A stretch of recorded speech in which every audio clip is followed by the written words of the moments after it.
Hey everybody, it's Gauntlet and welcome to the Cons of Tarkir Arena Open Day 2 Draft Number 1.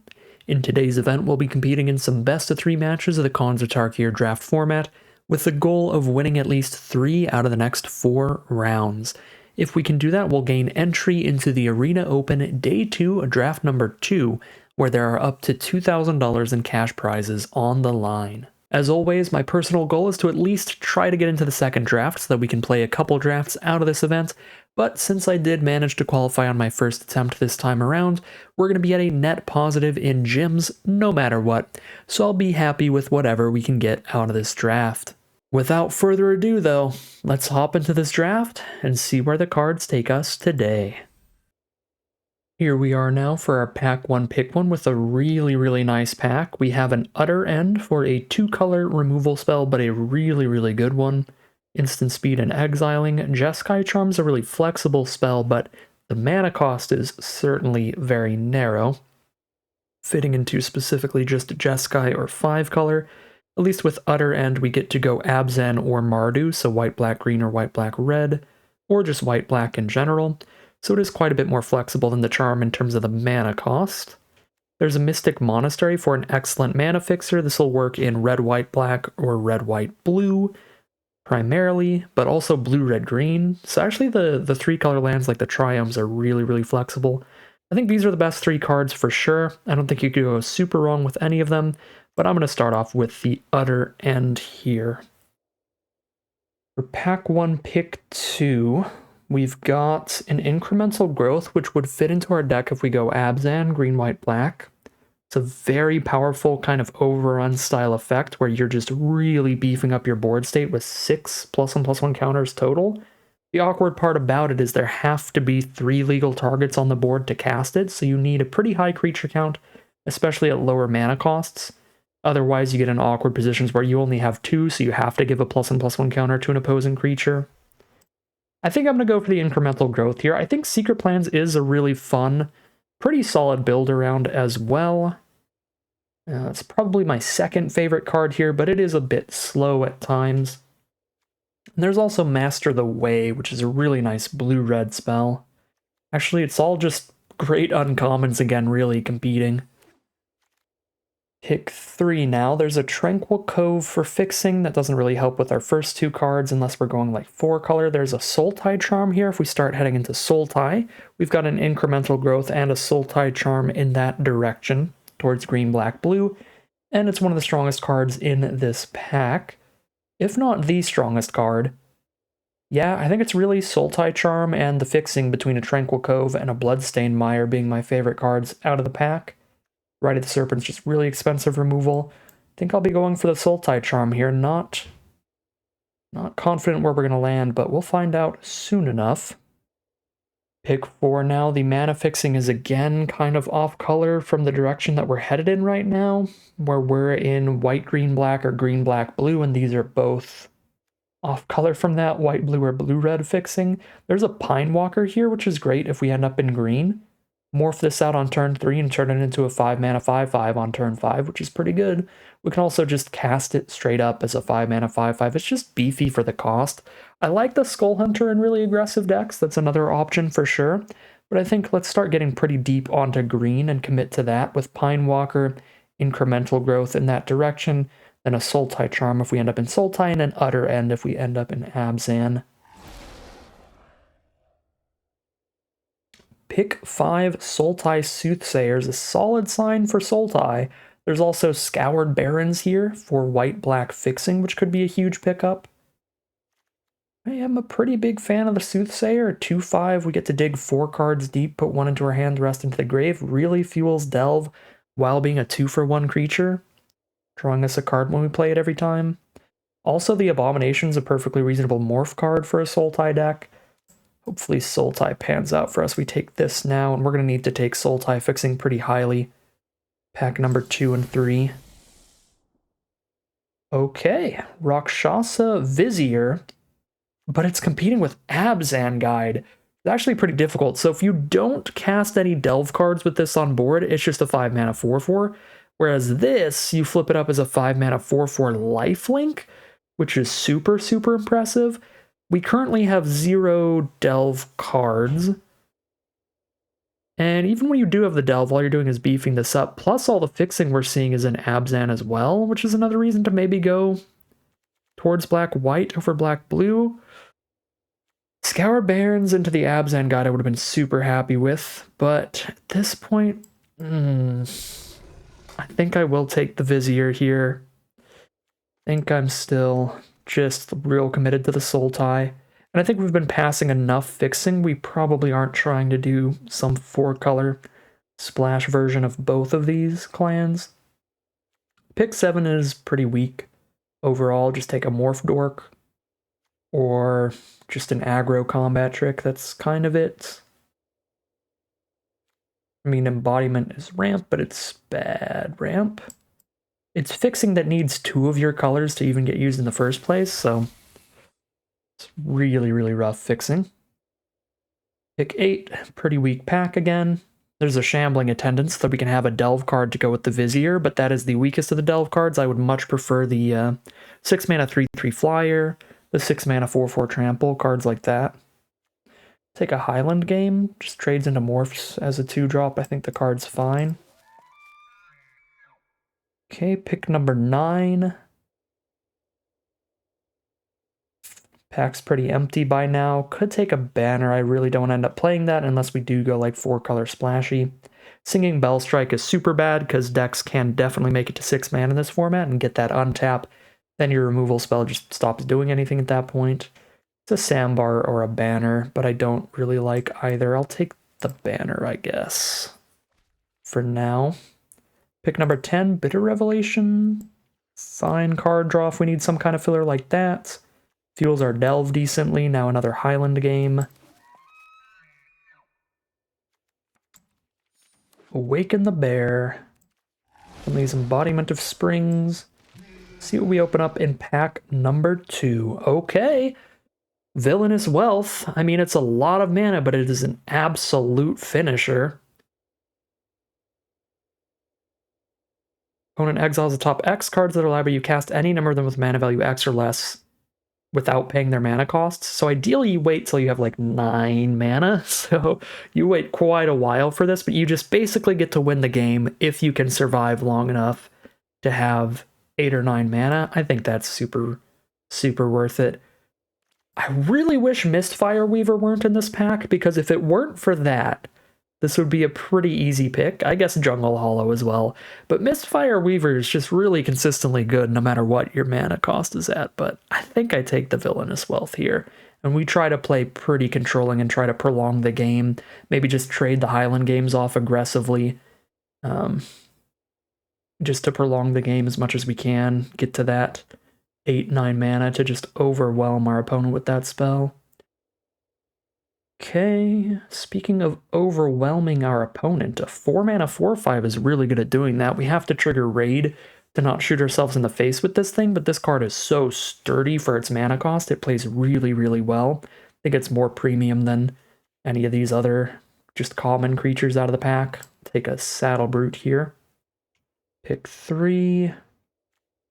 6 mana removal really doesn't help us survive all that much. I guess we've got a solid Delve card this time around to go with our Vizier. Probably roll with that. Debilitating Injury is a very high pick. It doesn't look like much, but it can clear out Morphs and it can clear out a lot of the good little aggro dorks in the format. So it is super, super solid, super reasonable. I'm not going to go for that Secret Plans build here, I think. We've got 2 Morphs, one of which is pretty dirtily currently. And I think we have just a really solid, just straight Sultai build going right now. Yeah, let's grab this Debilitating Injury and get some efficient removal to prolong the game. Pick 5. There's a red dual, which is off color from what we need. There's Morphs. There's a Treasure Cruise. Yeah, get another Delver in here. Pick 6. Scout the Borders. Actively milling one of our bombs seems pretty rough, right? If there's a Villainous Wealth in our top 5, we're going to be very unhappy with this. It's not exactly competing with anything, though. Just a Bondkin, I guess. Maybe Rite of the Serpent. I don't know. Not loving this pack. Pick 7. Well, it's not exactly on color, but maybe we get enough of these random white sources to throw the other end in here. So I'll take the Tranquil Cove. Pick 8.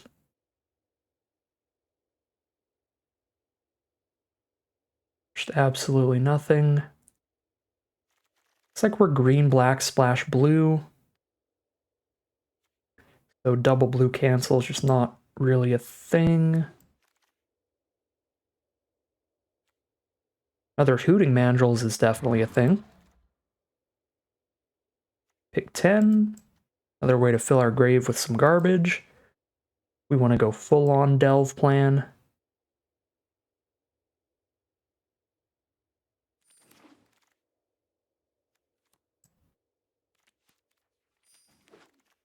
Okay. Our colors of duels and triumphs are getting taken real highly, because I think we've seen like 2 or 3 that were on color for Sultai that were like blue-green or green-black or green-blue or anything like that. But they've been like pick 1s and pick 2s. And what a disappointing pack for us. That's really rough. We have to just take a force away for more cheap interaction. We open up a great Jeskai Bomb when we're on Sultai here, and 3 different lands that don't help this deck at all. All off-color fixing. Except, I guess Nomad Outpost could help get the other end into the deck, being white-black fixing. That's a really disappointing pack to open up.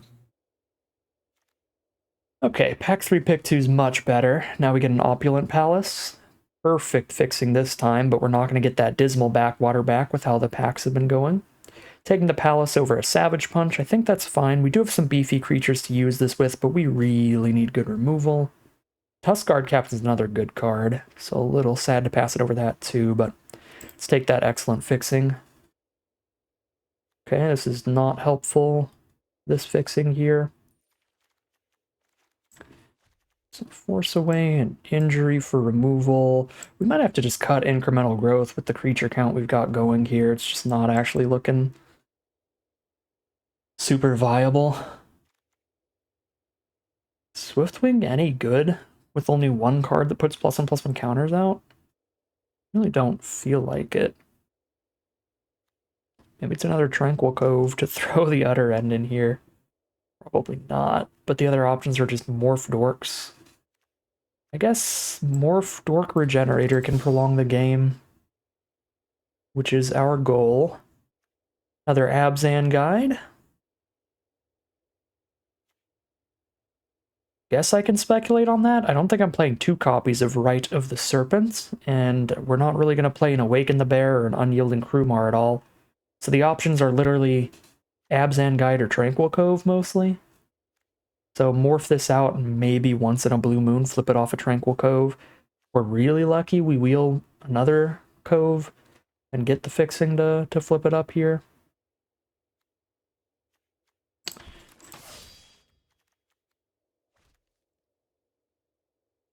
Pick 5, Wetland, Sandbar, Alpine Grizzly, Sultai Banner. These are pretty unexciting. We take the Dismal Backwater. Pick 6. Guess the Parapet can sit there and block for a while, or Sidisi's Pet can do that. Or we take the Dorky Delve card, just to have more Delve to go with the Vizier. So we take the Dorky Delve card. We're at 4. It's probably as many as we want now. Stop taking Delve stuff. Get another Kintree Warden.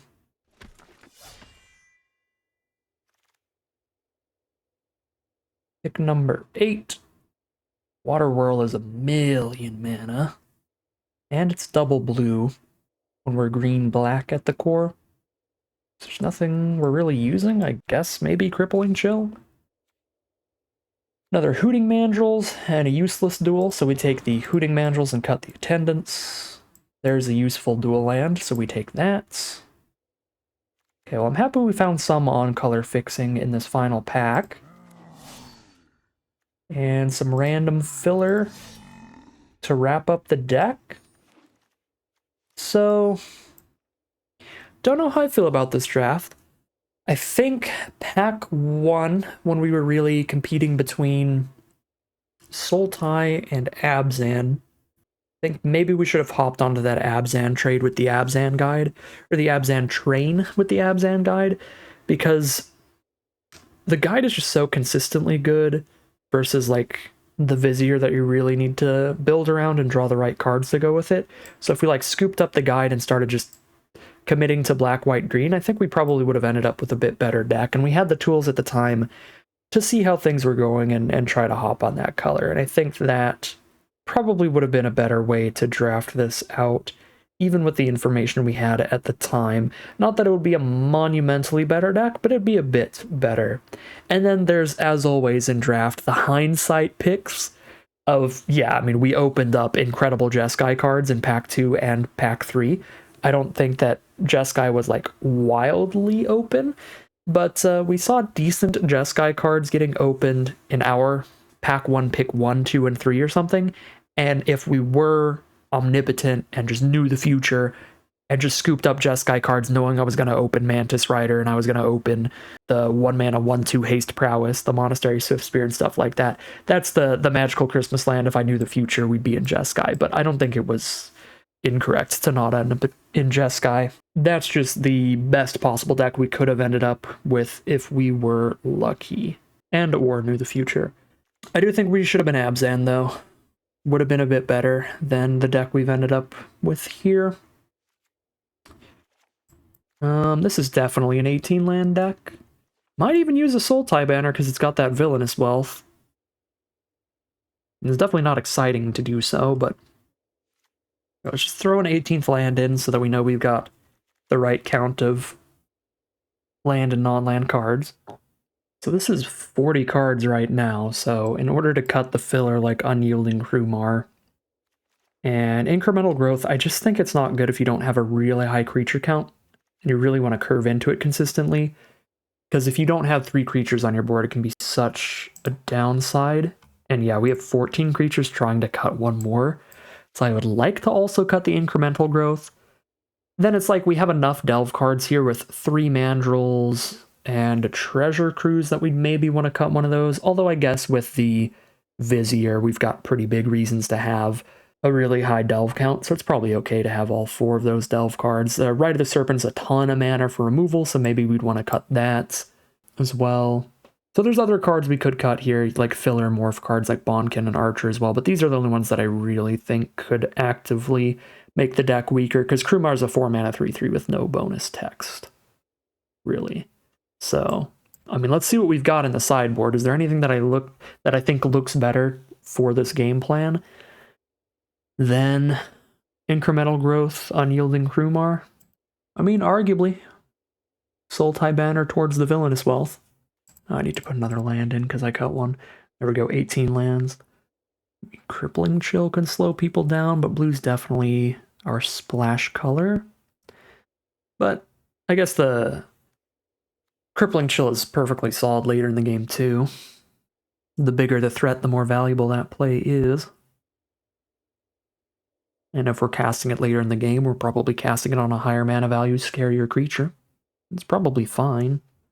I mean, I guess at this point, because we're cutting such a mediocre creature like Unyielding Krumar, maybe a mediocre creature that looks a little better towards the game plan here is the Embodiment. Although again, blue is our least represented color. We've got 5 blue sources right now. So actually casting this early is not going to be that consistent. In theory, like if we could consistently cast this on turn 1 and have the mana to sack it right afterward, then this is like definitely better than the Krumar. Because it just sits there, blocks some 2/2s for a while to soak up some damage in the early game, prolong things for us to try to get to our big Delve threats or to our Villainous Wealth. And then, yeah, it also ramps into them, which is nice. So it's really nice in theory, but again, with blue being the least represented color, we're not consistently casting a blue 1-drop on turn 1. The biggest knock against it. Which is the biggest issue with trying to swap Krumar and incremental growth out here. Is that the only thing we really have left are blue spells. Let's get a little funky with it. Let's throw in that Sultai banner. Let's throw in that Crippling Chill. 18 lands plus a Sultai banner. Some decent cheap removal. Some decent cheap creatures to trade off or just sit there regenerating. Just trying to slow down the game till we're slamming down some big delved dorks. Or ideally, really, really winning the game off of an 8-9 mana Villainous Wealth. I think this deck makes sense. Let's make sure the mana base does. So we have 13 green cards, 9 black, and 7 blue. 8 green sources and 9 black sources right now. Definitely got more green than black, so we want to swap that around. So that's 8 black sources, 9 green sources, 1, 2, 3, 4, 5 blue sources. 5 blue sources for 7 blue cards. We don't really need blue mana till turn 5. That's for our proactive blue plays. Our other blue plays are pretty much all reactive, like a Crippling Chill, Sultai Charm for removal, and a Tapper, a bounce spell with the Force Away. These are cards we'd like to have the mana available for on turn 2 or turn 3, but they're still pretty impactful later because they're all interaction. Maybe we want to go 8-8-6 towards the blue here. Seems pretty fine as well. Let's go 8-8-6 on it. 8 green sources, 8 black sources, 6 blue sources, and that should be relatively consistent at hitting pretty much all 3 of those colors. Yeah, we've got a very reasonable looking deck. It's got a game plan, it's got a big finisher, some decent stuff throughout the deck. Don't hate it. Think we will call it a deck here. Alright, here we have a look at the final deck list for today. We're on a Sultai mid-range, Sultai control kind of build, where we're just trying to prolong the game and play some bigger threats than our opponent. So for big threats, we've got some big 4/4 tramples like Hooting Mandrills, Rakshasa Vizier that can get really big when we're delving, Saddle Brute for a chunky 4/5, and then we've got plenty of removal spells to clear out our opponent's creatures that are bigger than those if we're just playing a regular just mid-range v mid-range battle. We've got removal spells like Sultai Charm and Rite of the Serpent, as well as some bounce and tappers like Crippling Chill and Force Away and Debilitating Injury for small creatures.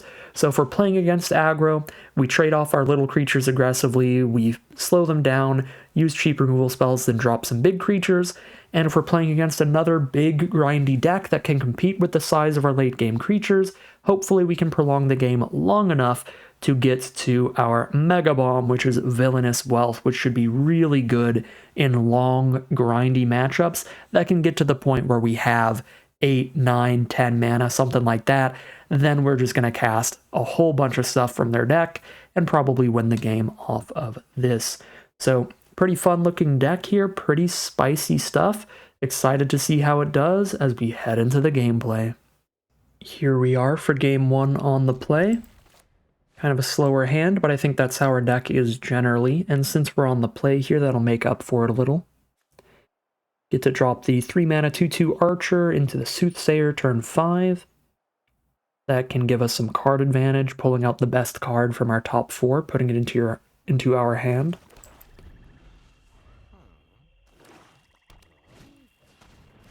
Disowned Ancestor, turn 1 from our opponent. We draw into a Bellowing Saddle Brute, so if we can declare an attack with our Morph turn 3, should be really nice for our raid. There's a Valley Dasher, which is going to chip in for 2, and our opponent is likely on Mardu, red, black, and white. Definitely aggressive if they're playing Valley Dasher. Let's drop that Morph. Pass the turn. Normally, I might be okay with trading our Morph into the Valley Dasher, but because we have the Saddle Brute coming up, I think I need to try to leave it on board so I can declare the attack before I cast the Saddle Brute. Here comes the Valley Dasher, no blocks. Down to 16.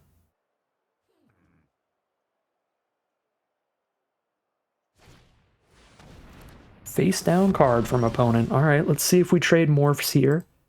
Really fine either way, just need to not take damage from casting the Saddle Brutes. Alright, we run into the 0-4. But now we get to drop Saddle Brute without losing 4 life. Which is worth it, because our morph would have stopped, what, 2 damage this turn? So this is more damage being stopped. Black-red here. What combat tricks could they have to try to beat our Saddle Brute if they don't kill it pre-combat? +2/+0 to all attacking creatures. +1/+0 and first strike. Okay, Horde Ambusher to shut off the block. Make sure the Valley Dasher can get in, but on board they're still only dealing 4. Ooh, Raider spoils though, so they can draw some cards here. Narrow card, but really good in this position. They can pay some life and draw several cards off this attack. Probably trying to dig towards the white source.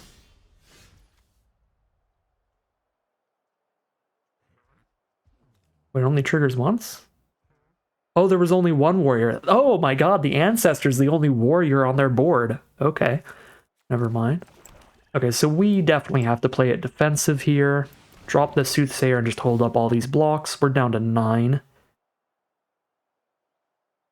So I have a 2/5 reach on the board when I flip my face down, so that'll be our blocker for Leaping Master. Do I take a Crippling Chill or a Pine Walker here?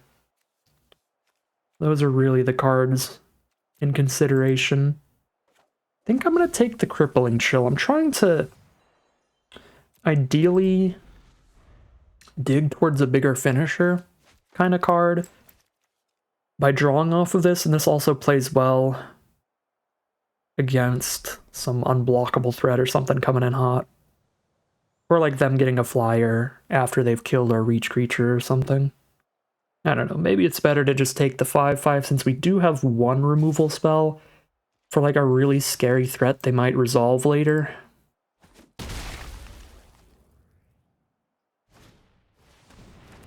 Okay, there's the Leaping Master. She can't get flying unless they get a white source. Top deck a land. Okay, so I've got Crippling Chill up if this morph does something weird. Otherwise, we just block the Leaping Master by flipping up our reach blocker. And that is if they get a white source to jump it into the sky here. They don't get the white source. Outlast the Disowned Ancestor. Drop a second Raider's Spoils. Okay. My blocks are set up here. We don't have to Crippling Chill or anything. Might still want to do it to draw a card. I think I hold it. Find a Kin Tree Warden. It is 5 mana to flip up our reach blocker. So if I morph this out, I don't have the mana up to flip our blocker. So let's just cast this. It's a pretty reasonable blocker until they hit the white source anyway. Lock and regenerate while killing their Leaping Master. I like how our stat lines line up against their deck. Seems like an okay matchup, but we're going to be pretty scared when they're on the play.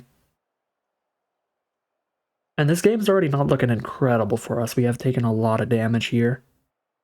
But I think we have the tools to survive a while longer and hopefully just draw into something big. Villainous Wealth obviously being the just immediate victory if we top deck that at any point from here on. How badly do I want to surprise them with this Archer as a reach blocker? Pretty badly. I think I want it to survive sorcery speed removal from them. So I think I'm just not flipping it. Force Away is a great draw. Being able to bounce something, draw and discard a card to dig farther into the deck is going to be very nice. Probably just bounce the Ancestor sometime soon. Make them redo all the work they put into getting counters onto it. I guess I could chill it for now. And then still have the Force Away for later.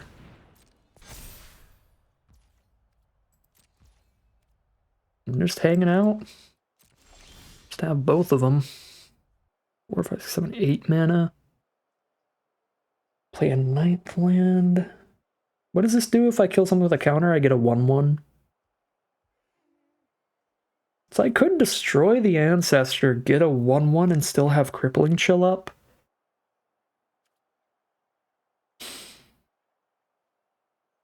Not having removal for another big threat is rough, though, but I can just Force Away the Ancestor. That deals with it for quite a while.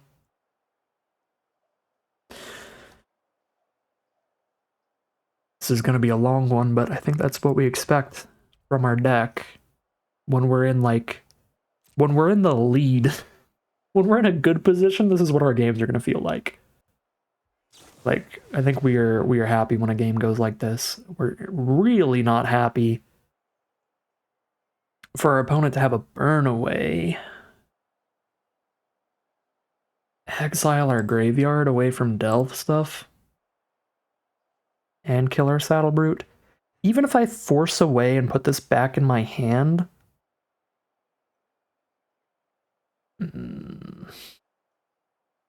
Even if I Force Away and put this back in my hand, I'm not going to be able to recast it without shooting myself. I guess I'll have to attack with like a Kintree Warden or something.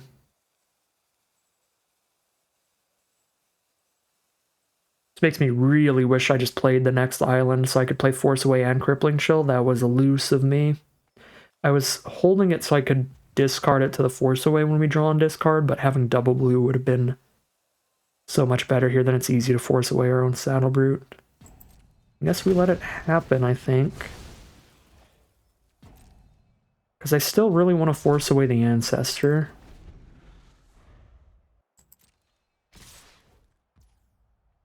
Okay. They're black-red. They can't have Hexproof on the Disowned Ancestor to stop me from bouncing it. Okay. That's fine.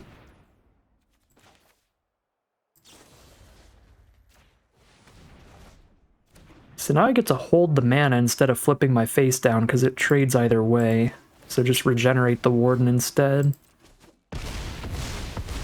Well, that was a decent turn for us, I think.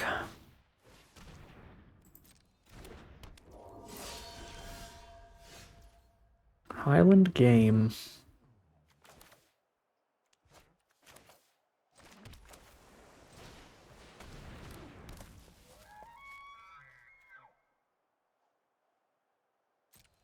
Got my Regenerator hanging out. Got a removal spell and a tap spell. They have outlasted the Ancestor. If I blow it up, I get a 1/1. And I still have my tap spell. Let's go! Screw it. They're not blue. Just go for it.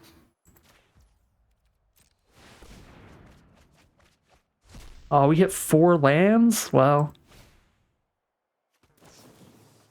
We cast a Trumpet Blast for nothing, but also get 3 1/1s. That was a disappointing Villainous Wealth. We hit 4 lands out of 6 cards. Not super likely. Usually it's going to be 4 non-lands and 2 lands, or 3 and 3.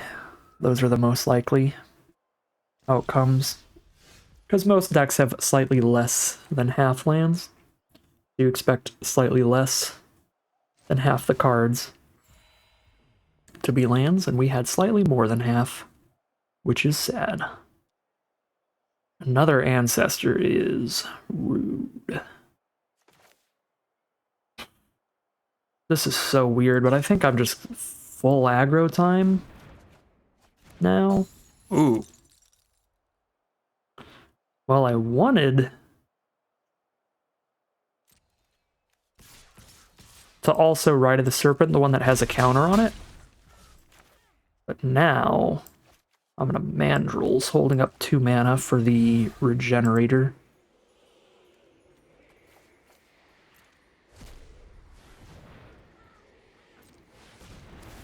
So I don't have to put Mandrills at risk on a block here. Because we're definitely blocking. Not gonna let them draw 2 more cards. Arrow Storm the Mandrills. Well, now they can't shoot my face.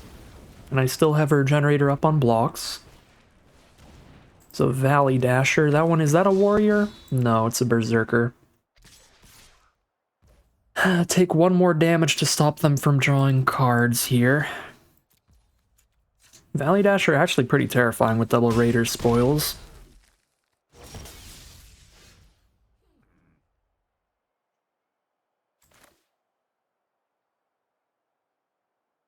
They have to attack with Valley Dasher, and I can block it with 2 1/1 Regenerators to be super rude.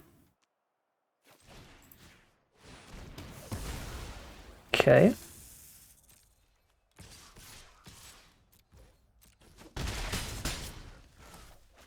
Got them down to 8. Oh, I'm actually 1 mana away from regenerating both of these. Whoops.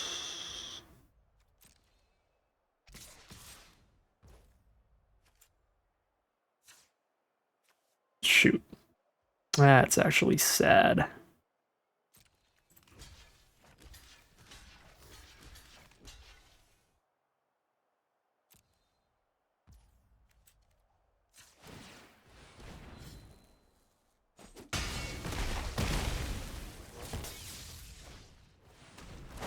Okay, tapped creature. They're at 8. 1, 2, 3, 4, 5 damage on board. Is that a warrior? It would be a warrior, wouldn't it?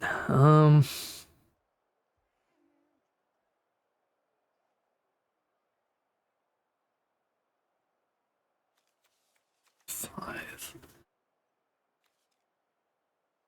They don't have to pay the life. So they can shoot themselves down to 1 to draw some cards.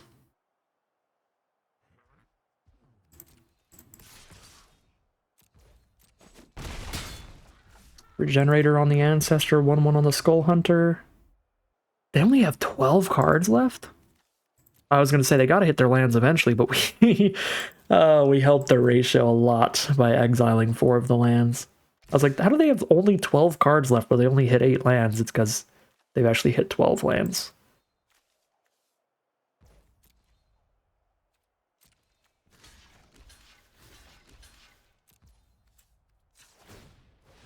Oh, Kintree Warden is actually an MVP against this deck. Face down.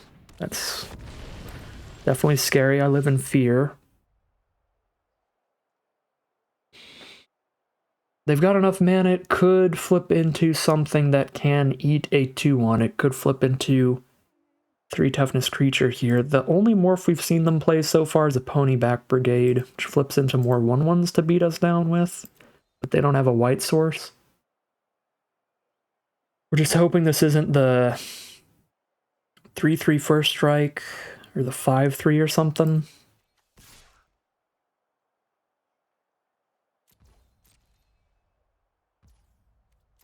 I think I have to send in.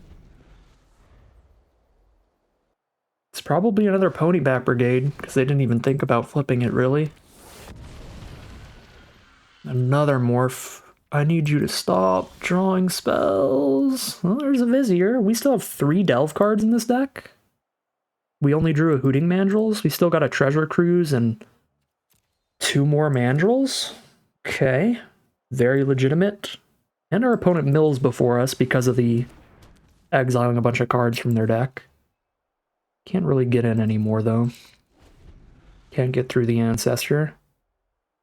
Pass turn from our opponent. Krumar Bondkin. So there's our dirtly 5/3.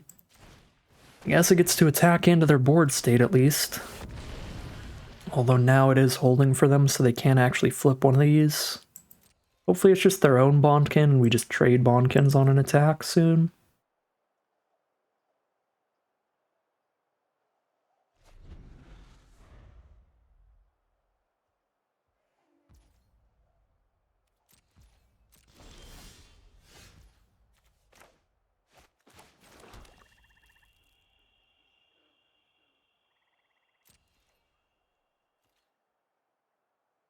Still feels kind of bold to attack. We have some really good draws left in this deck. Should probably wait till we hit something big. That really firmly puts us in the lead.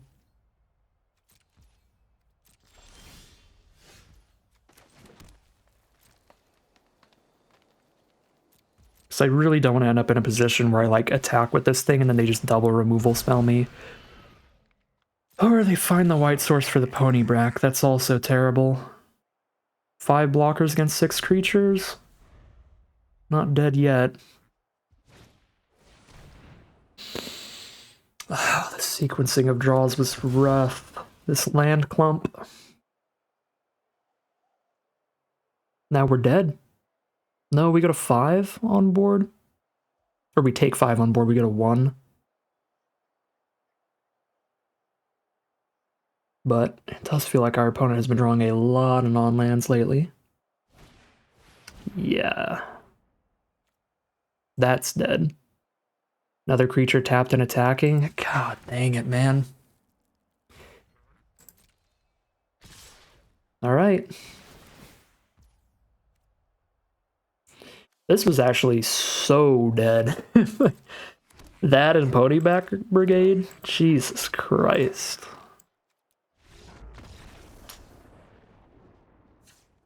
Well, they have some really high power. That Mardu Ascendancy's wild. Not even just one tapped and attacking creature. It's 1 per non-token attacker. That was a rough game. I think, I don't know, maybe I had to be getting a little more aggressive there. We probably, if we played it more aggressively and less safe, could have found lethal by then. So that's all we really could have done differently. I mean, we just hit some rough, the 4 land Villainous Wealth and some stuff like that. And then the land clump in the end. Yeah, I just had to play it out more aggressively, but I didn't want to get just like yeeted by an act of treason or something random. So instead I get yeeted by Ponyback into Ascendancy. What was their other morph? Ruthless Ripper. Now since we lost this game, we're going to have to beat them when they're on the play, which is really hard for our deck to do. They've got like Hordling Outburst, double Ponyback, double Trumpet Blast, just make a super wide board and go super aggressive. Not in love with this matchup. I think it's fine when we're on the play. I don't know what we are going to do in our game on the draw. I don't really think we have a sideboard. I liked the Wardens. I liked the Highland game, the Injury, the Force Away. I mean, I could swap like a Sultai banner for just a 3-mana 2/2.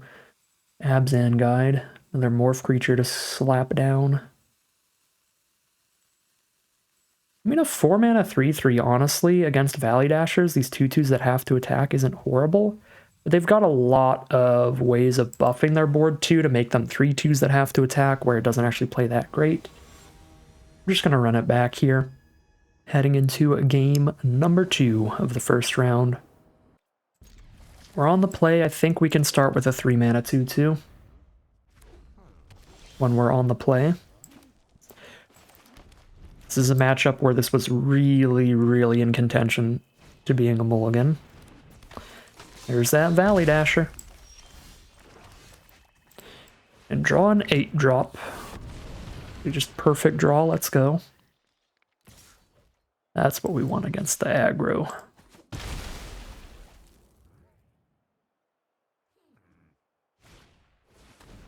Mardu Skull Hunter, you got me.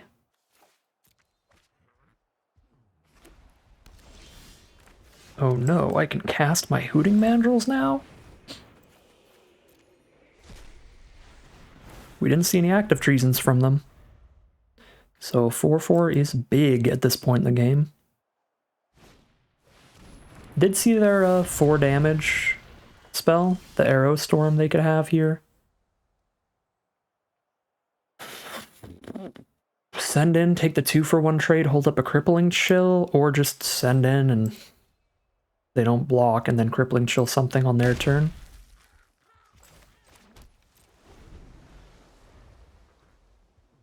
This is a Ponyback Brigade. If it was a Ripper, they probably block and flip it there. And now they have the mana for the Ponyback Brigade, which is devastating. They're going to have a super wide board state. Now it's a tapped Ponyback Brigade, which is cute. 1 card engrave. Not great.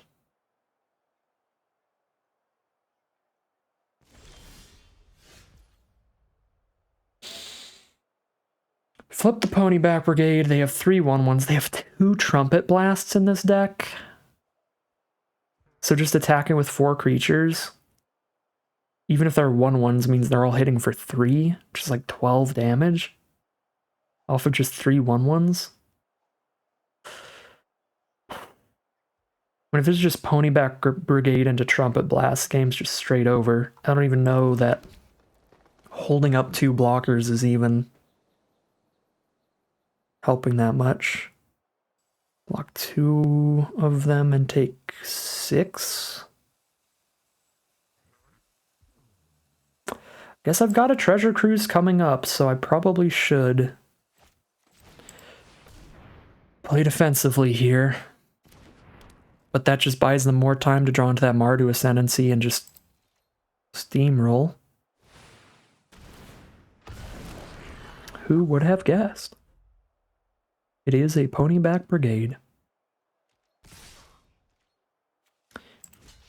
That is definitely a Trumpet Blast, so we block in the way that lets us keep the Mandrills. Yep. Down to 10. 2 cards engraved for this Treasure Cruise. Now they've got a flyer.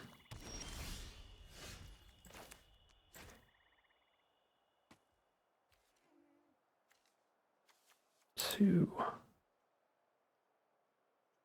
hold 1 mana up. If I draw my Regenerator, that's the only thing I can cast.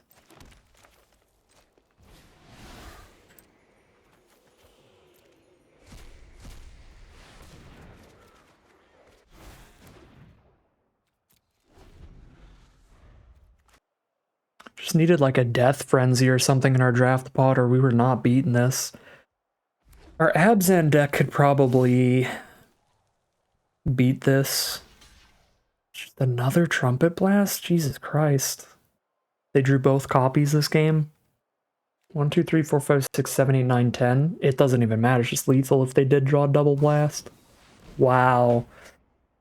Alright. I mean, what are you gonna do on that one?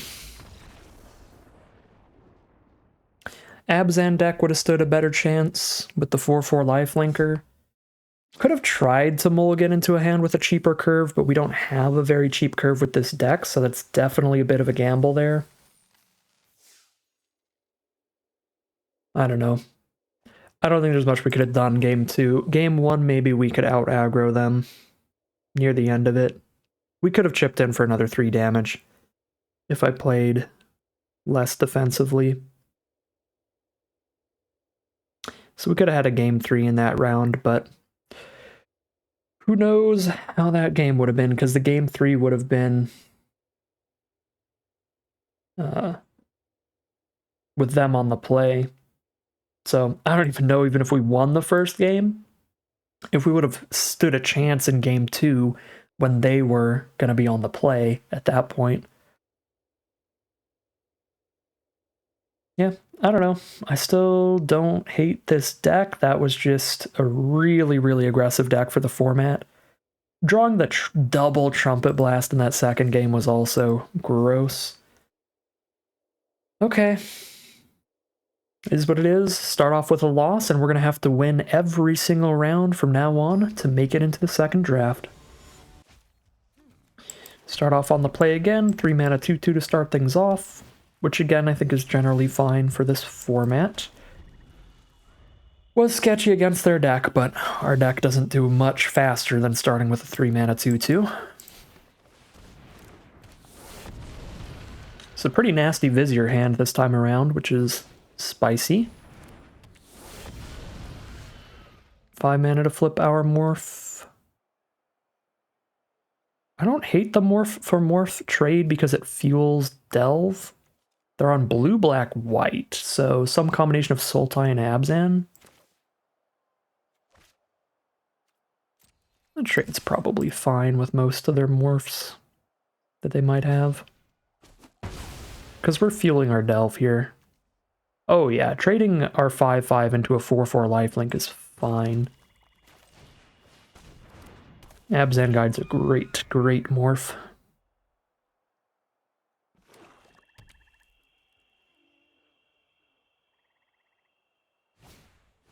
Rakshasa's Secret, that's immensely rude. If I ditch a land, I can't cast anything here. I mean, I could cast the Mandrills while ditching the land. If I ditch the Soothsayer, I'm ditching my way to get back into the card advantage lead after getting ripped apart by the Secret. But if I ditch the Mandrills, I don't even know if that I can cast a spell next turn. If I ditch the Vizier, then I don't have the Vizier Mandrills combo. Maybe it is ditch the Vizier. I know I can cast Mandrills, and if I can cast Soothsayer, it's going to give me that card advantage. Or I could greed it up and keep the Vizier, hope to hit the land, go Vizier into Mandrills the turn after. They are black, though. They probably have solid removal. If they have removal in hand to just blow up the Vizier, it's not going to matter that much compared to a 2-for-1. Discard the Vizier here. It plays a lot better against them having removal in hand, and this guarantees I still have a play this turn, which is really important. And now by ditching Vizier, I don't even feel bad for having to delve to play the Mandrills here.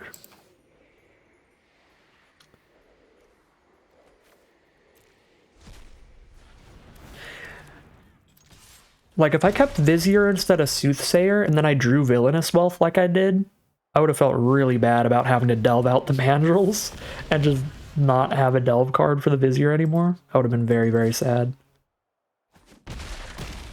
They're down to 13.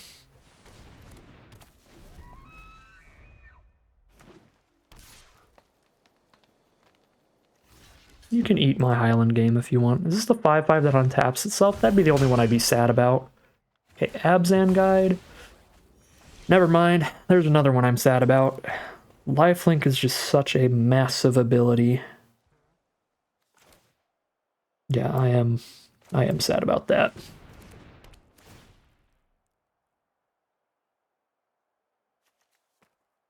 Do I just take a land with Villainous Wealth in hand?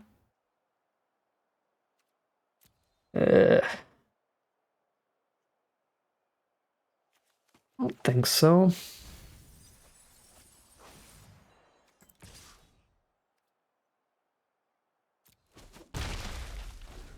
Never outracing their 4/4 lifelink, so I'm going to try to trade with it pretty aggressively. I could just go for the attack all now, because I am setting up a potential 4/5 to block the 4/4.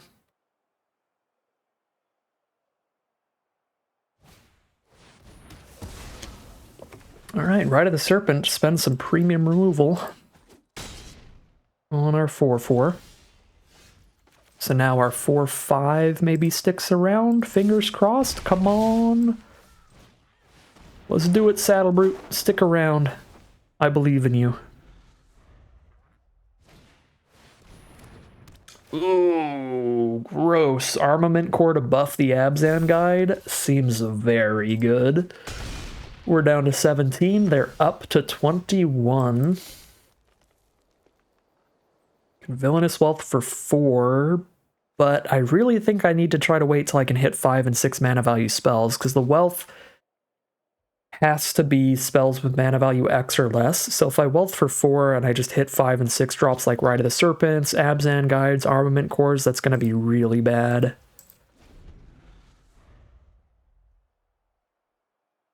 It's also going to be really bad if they Rakshas's Secret me, but I don't think I have much of another choice when they've shown me this many in 5 and 6 mana value spells.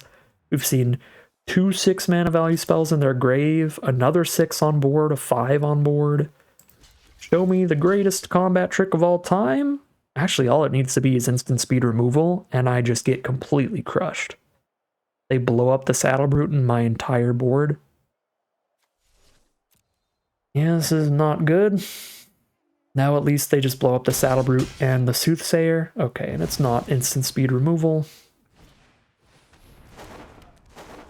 Oh, good grief. It's a Mardu Skull Hunter to discard the Villainous Wealth. They have a Rakshasa Death Dealer? That card is a filthy, filthy card. Probably have to just blow that up while they don't have the mana to regenerate it. I mean, they only have 1 green source right now, so this is just constantly regenerating or threatening to attack and block as a 4/4.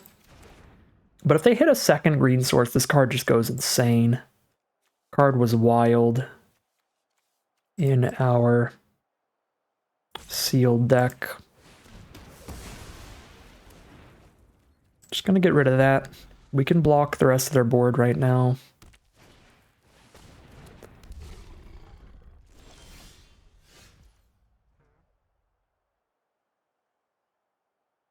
Okay.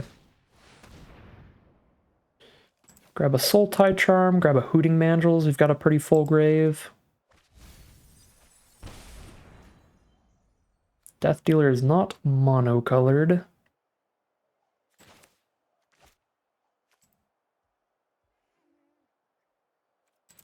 Should only be delving 3 right now, because I can't hold up the Soul Tide Charm at the same time anyway.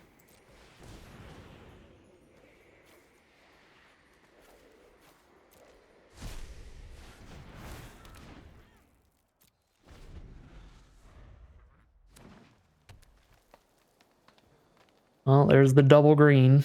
So Death Dealer's now threatening to attack and block as a 6/6.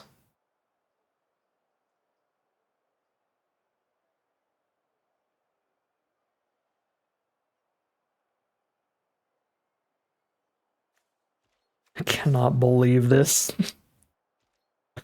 Blow up the Death Dealer and then they just cast another. And now if I block with Soothsayer, they make it a 6/6 and eat my Soothsayer. If I block with Highland Game, they just spend 2 and regenerate. I block with Mandrills, they make it a 4/4 and regenerate it, or make it a 6/6. If I block with Mandrills and Soothsayer, then they just make it a 4/4 and regenerate it. They get to kill the Mandrills and keep the Death Dealer on board that way. You just can't block this thing profitably at all. But you also can't let it in because then it buffs all the way up to 6. Yeah. Death Dealer is a very strong card and they have 2. So it's going to be a difficult match. Yeah, they've got the double Abzan Guide as well. One of the best, I mean the best morph common. Their deck is very, very high quality. And our Soul Tide Charm is miserable against it. Because all of their good creatures are multicolored.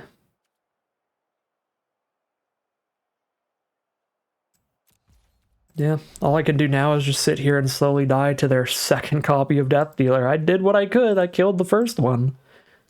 Well, what are you going to do about the double Death Dealer? Our Debilitating Injury is like really good in this matchup. At least there's that. We have to do some digging with the Soul Tide Charm now, which is just getting us pretty close to milling out. Not like close, but we're definitely milling out before our opponent. At least. I do still have a Debilitating Injury left in the deck. 3/5 Death Touch. I can trade a 5/3 into that, so I think I still draw 2, discard 1. Probably wait till my turn in case I hit a land, though. Okay, Hooting Mandrill's not a land.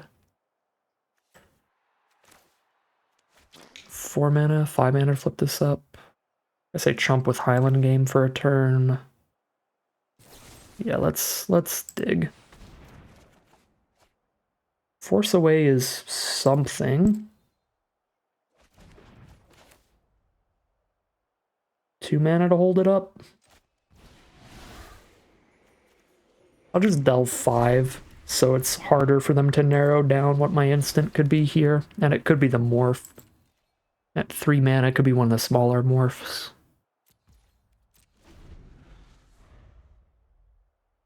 I don't think I have the tools left in my deck to break through this board state, even if we survive the Death Dealer at this point. Like, I just don't have more threats. They made me discard my Vizier. They made me discard my Villainous Wealth. They've just made me discard all my win conditions, really.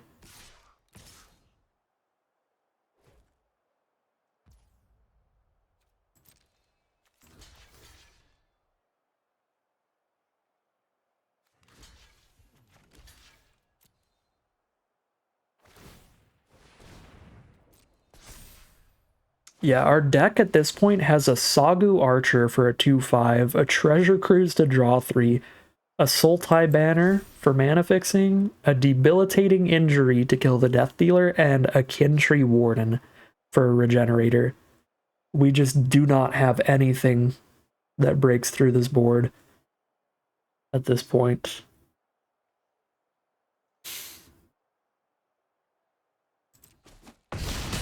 There are no outs. We're just getting sorely out card quality here. At the point where I think I'm just going to move on to game 2. There's straight up nothing in our deck that breaks through this. Alright. A little bit more of a mirror match this time around, but they have a lot of hand disruption, which is really good against trying to win off Villainous Wealth. But that's still our best way to try to win here, I feel. We just try to keep some extra cards in hand as long as we can. Hopefully get really lucky and get an early Treasure Cruise to help give us that pocket of extra stuff. Bell Strike's horrible here. They will definitely have the mana to untap later. Yeah. Run it on back into game 2 of round number 2. At least we have good mana, but starting with a turn 4 Saddle Brute that shoots us for 4 in the face is really, really bad. Kind of have to take the mulligan. This is significantly better. Island Game, have an injury up, Bitter Rev. I like being able to go Highland Game into the Pine Walker. That's pretty exciting. Still have the injury up. Do I just ditch the Bitter Revelation? Helps us make up for mulliganing at least. But our opponent mulliganed as well, which is something.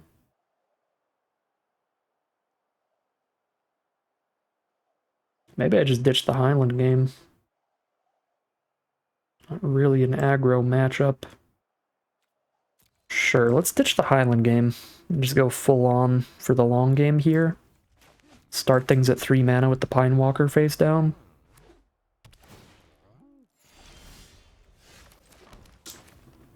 Okay.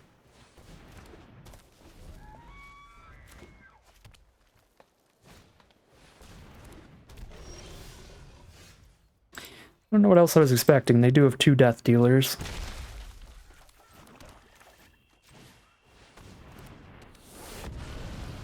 I'm gonna curve out for now. I can kill that at any point with -2/-2.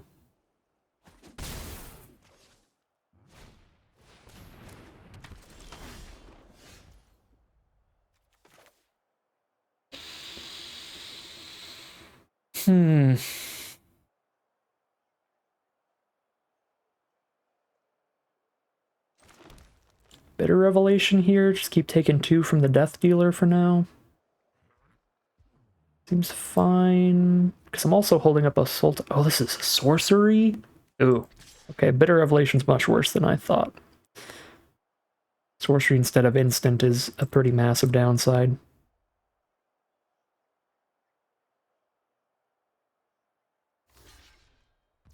Okay, Smoke Teller for Highland game, sure.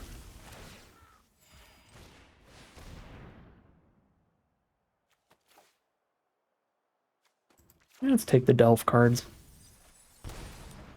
4 cards in our grave.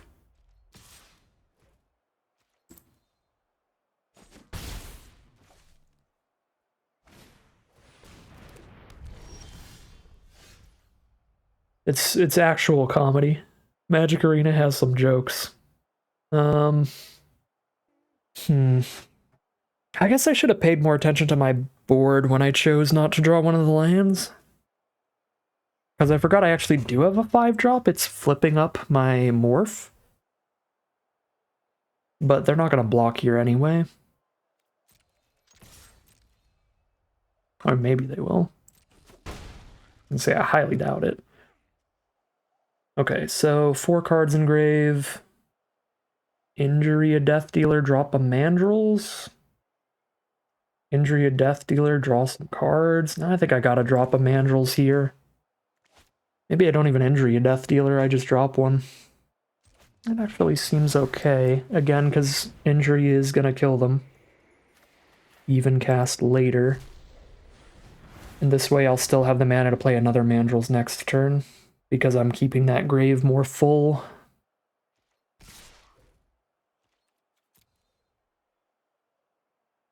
And if they keep attacking with them, like if they're never going to block with them, we're never going to have to kill them.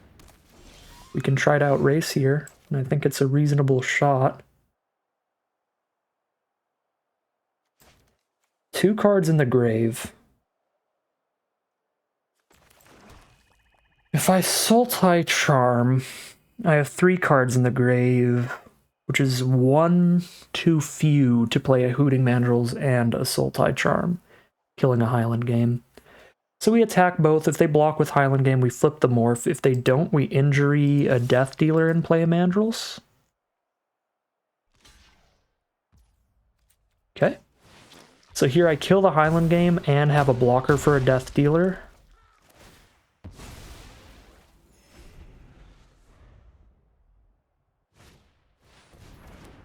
Face down card, hello. Now they just hold up on blocks, but they don't have regeneration mana up. Morphs are colorless creatures, so we can't Sultai Charm a morph either. I wish I had a bigger sideboard than I do. Maybe we just need to sideboard deeper into blue to cut cards like Sultai Charm in this matchup. 2 cards in grave. I mean, we just sent in the team. They're at 15 and they can't flip anything.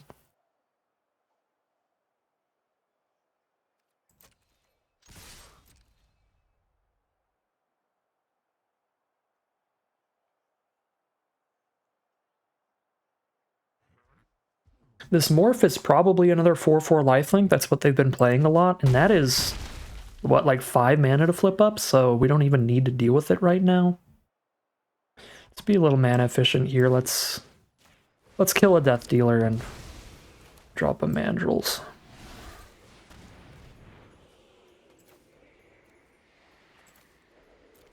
Which does unfortunately mean that I don't have the injury to try to kill their lifelinker thing.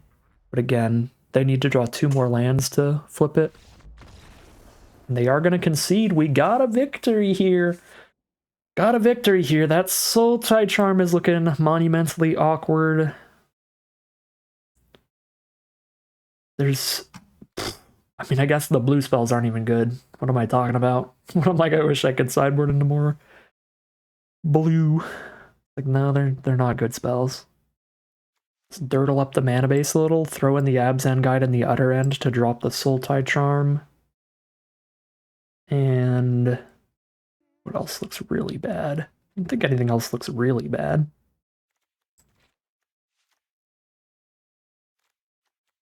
Maybe one of the Morph Dorks, like a Bondkin or something. Or an Archer.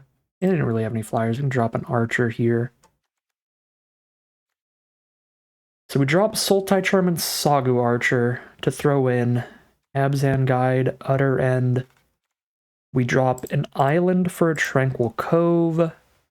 And we're on 8/8/5 right now. 1, 2, 3, 4, 5, 6. We're on 8/8/6.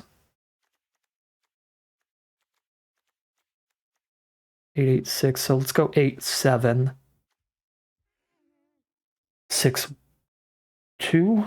8762? Yeah, cut a swamp to throw in plains.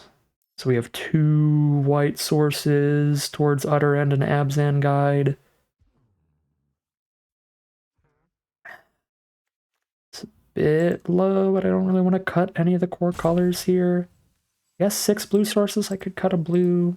Alright, 3 white sources, 5 blue sources, 7 black, 8 green. We'll do that as we head into game 3 of round number 2. Okay, we're an Abzan deck this time. And now we've got another removal spell for the Death Dealers.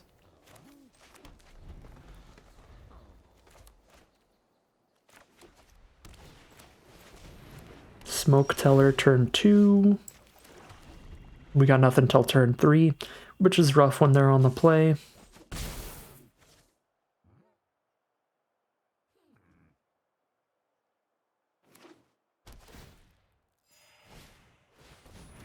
Ooh, Smoke Teller and a Teamer Charger? That is aggro. So I just drop a Highland game here, because we don't want to trade any of our morphs off, but trading a Highland game off is super reasonable.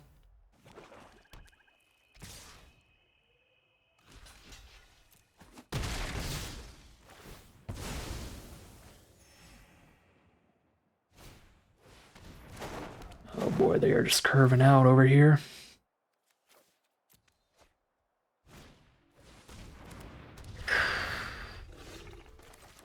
Big yikes.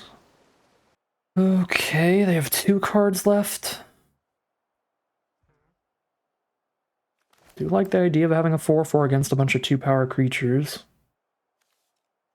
Obviously, I get rid of the Delve for the Vizier later, but it is what it is. Feels a little better than just exiling Death Dealer and stopping 2 damage, because here, if they don't have removal, we might stop 4 damage by stopping both of the 2-power creatures from attacking. And if they do have removal, then we stop them from casting another creature and widening the board state. Because they spend the mana on the removal. Alpine Grizzly. Drop a 2/2 to trade into that.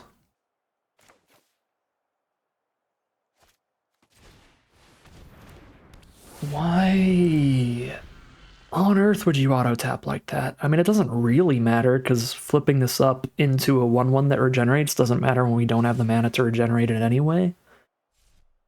But it's like, the only thing I have mana for after morphing is flipping this up for a single green, so why wouldn't you hold up the single green? I don't know. I guess that would be a little complicated to program in. Holding up morph mana for a morph that you're currently casting.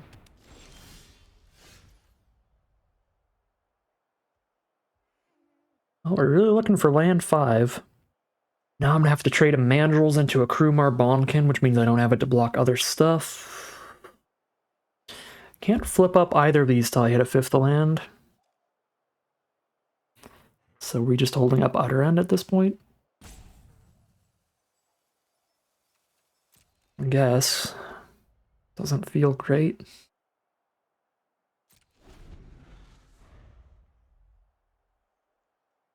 I think we really just want to hit land 5, drop Vizier, land 6, drop Guide, something like that. And then have Rite of the Serpent up.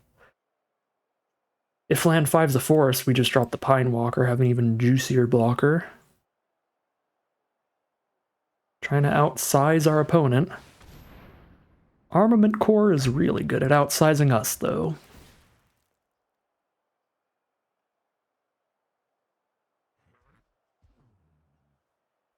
Fantastic premium S tier uncommon. Another card, this is just like the just Karmic Retribution game here. I'm just getting beaten by my sealed deck. Death Dealer, Armament Core. We just need to get killed by the Master of Pearls now. Well, this sucks a lot of butt. If we hit every land on curve, we were so in this game, but now we're so far behind with that Armament Core play. They've only got one card left in their hand. They probably start Death Dealing it up. I might still have to Utter End the Skull Hunter just to lower the damage output they have. But Utter Ending Death Dealer doesn't seem bad here. Just stop damage output. Okay, land 5, hello. There's not a green source, which is slightly awkward. No Pine Walker then. But we still play a 4/4. They don't have double green, so, I mean, this trades into Death Dealer.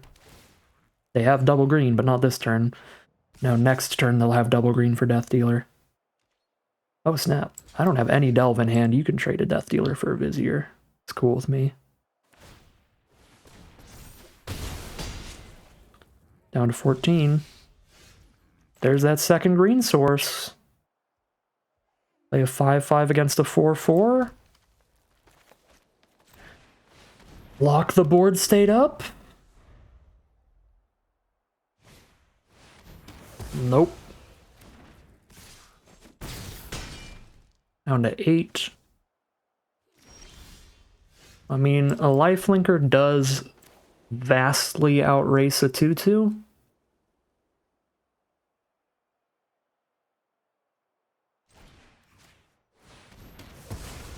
If they don't make us discard 2 cards with their Rakshasa secret thing off the top. Alright, and a 4/4 lifelinker doesn't really beat a Highland game. Bellowing Saddlebrute. So I played the land because if I top decked one, I could morph and then also flip this up. But we didn't top deck a land, so I have to just play it up front here. Yeah. I can't justify playing that as a morph right now, when I can't immediately flip it up.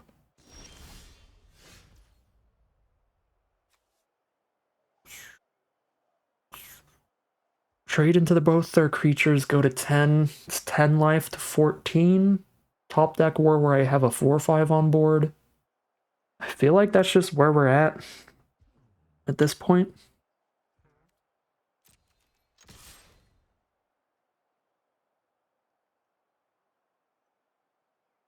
Because it's not like I can just cast the Saddlebrute and hold up on blocks, because then I'm going down to 2 life.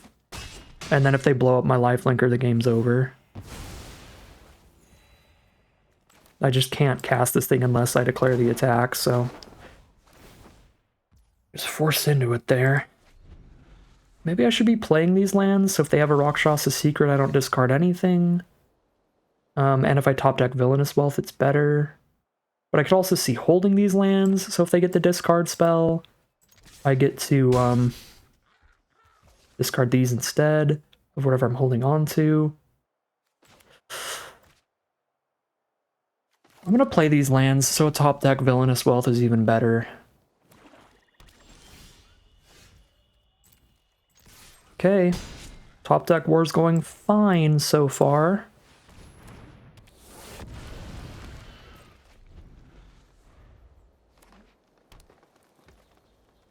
They still got nothing they want to cast. So far, they still got nothing they want to cast. They're down to 10. Old. Injury, that will still kill a regenerator, so yeah, you got it. By Kintree Warden. Oh my, that is a good draw. Let's pre-combat that and see if it changes anything. Bitter Rev, 10 life, I think we're good to Bitter Revelation here. Although if they Rakshasa secret us after it, I'm gonna be pretty sad. I swear. I will lose my mind. At least I get to cast the Mandrills, because our graveyard is massive. 1 mana, 4/4 trample, let's go! I'm not playing around a board wipe. We saw a lot of each other's deck 2 games in a row, and we didn't see any board wipe, so I'm going to get this board state wide.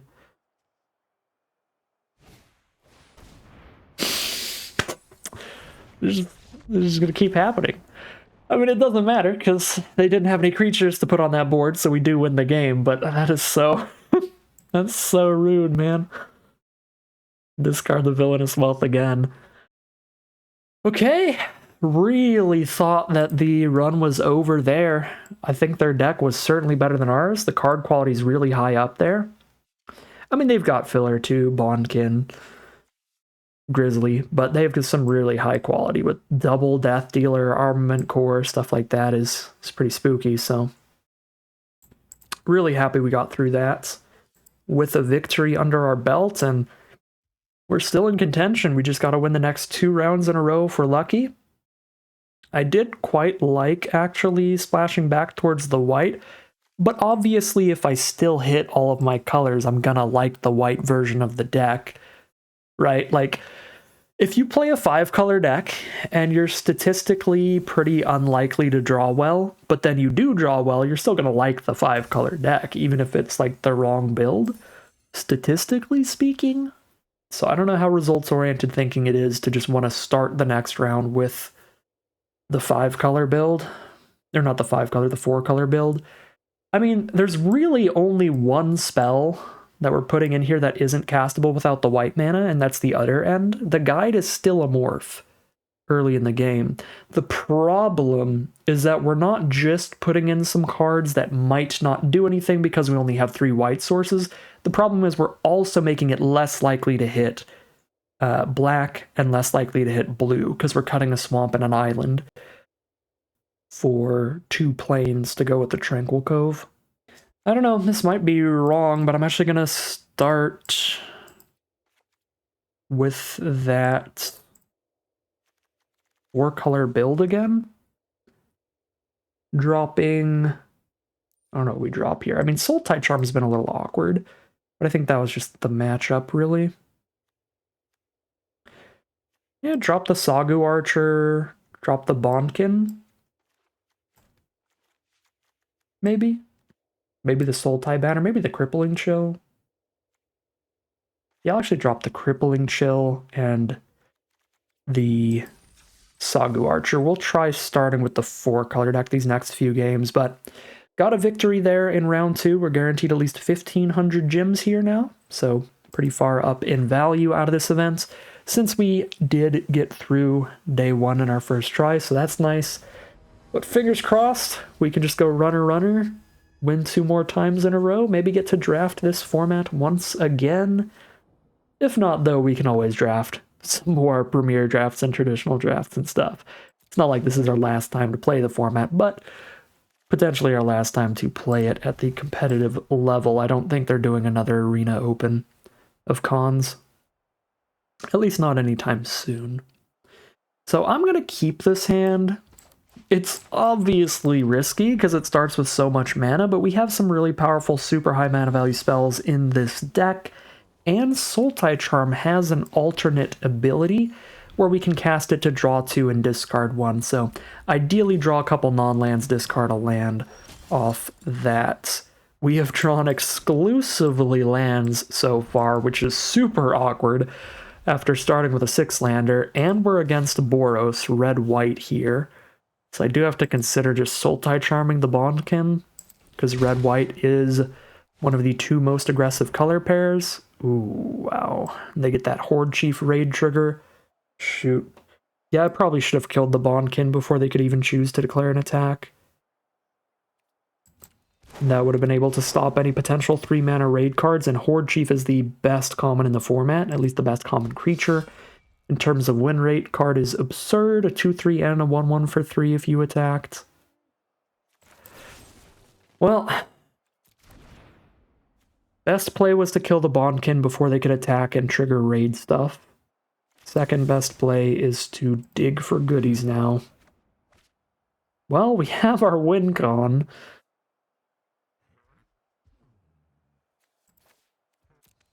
If we can make it to 1,000,000 mana, which is going to be real difficult, seeing as we've drawn 2 6-mana creatures that we don't have the mana for. Well, 2 cards in grave, we actually do have the mana for one of them. Let's hope they don't have 4 damage removal for 4 mana. There's not a lot of removal in a set that could kill the Mandrills for 4 mana. Smite the Monstrous is 1. That is a white removal spell. The red removal spells, I think, don't kill Hooting Mandrills until 5 mana. Whoa, big aggro from our opponent. Drop Valley Dasher, send in the whole team. You got it. So now they just have the +1/+1 protection trick here.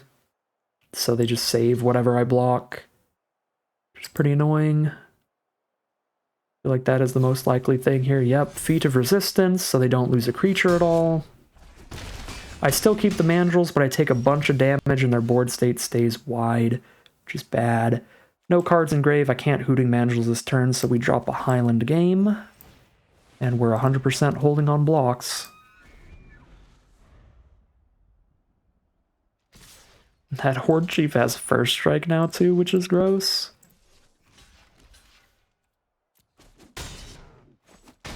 Still doesn't beat a Mandrills. Without some support, and it didn't have some support, surprisingly. Expecting like a Trumpet Blast or something, but Horde Mate's incredible here. Pick up that Bondkin we just killed, get it right back. Now we're slamming down a Mandrills and keeping that Delve card for something else we might need it for.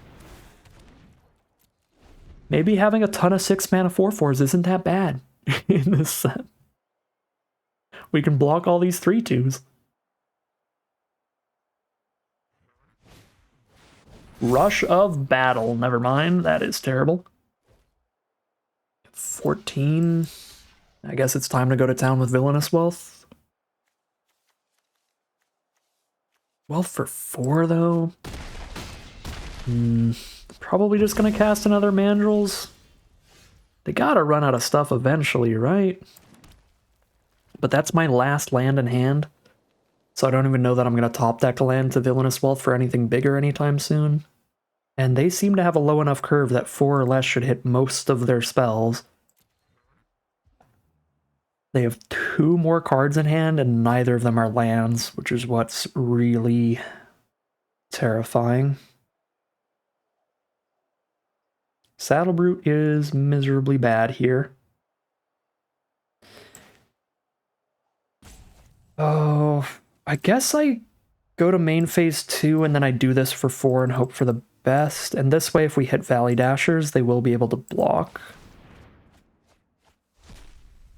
How does this keep happening to me? 3 lands out of the 4 cards. In a really aggro deck that's probably not running 18 lands. Probably 16 or 17. Oh, that's so disappointing. And they just shut off the block anyway with the Horde Ambusher. And they've got an active Treason up now. Oh, the Villainous Wealth luck has been horrible. And that is so disappointing. And now we're just dead to active Treason. However we play.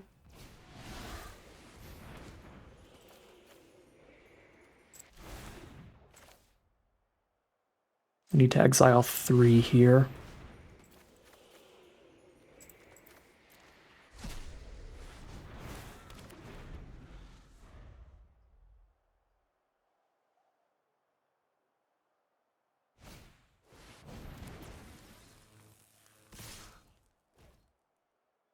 You got it.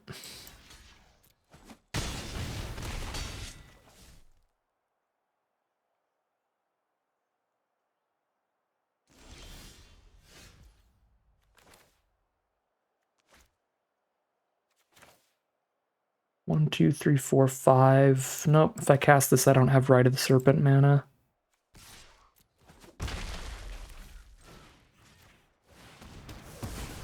Go to 1 on board, but they have not drawn any more lands because I exiled all of them. So they just have a spell to kill us, probably? Hey, they hit land 5. Oh, they hit land 5 and play a Mega Bomb. 2, 3, 4 flyers and they gain 1,000,000 life. Okay. Well, I really feel like I'm just going to war with a Nerf gun lately. With how Villainous Wealth has been playing out, with the explosive things my opponents have been dropping on me, but it is what it is. We'll do our best. I like the white build here. We don't really have anything great in the sideboard. We just play a little defensively. Can play our removal a little better, where we kill their 2-drop before it can declare an attack, so they don't get Horde Chief value if they do have a Horde Chief in hand.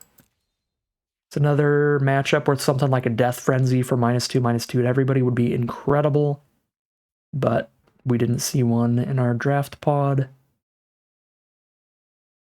Okay, just get back in there for game number 2 of round 3. This is a nice one. Gotta get the tap line out of the way and drop Highland game turn 2.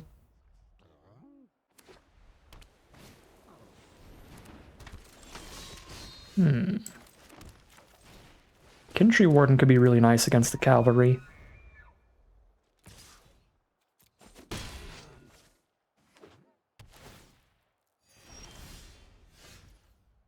Guess I could have traded Highland game into the cavalry so they don't have a raid coming up turn 3. When I've got the Kintry Warden coming up, though, doesn't feel worth it. Because even if they raid a Horde Chief turn 3,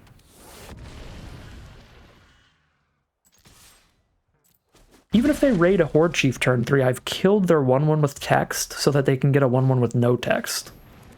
So, like, yeah, just playing a 2/2 against the cavalry is a perfectly fine way to stop them from raiding turn 3 anyway. No 4-drop here, but I do have the ability to morph out a Pine Walker.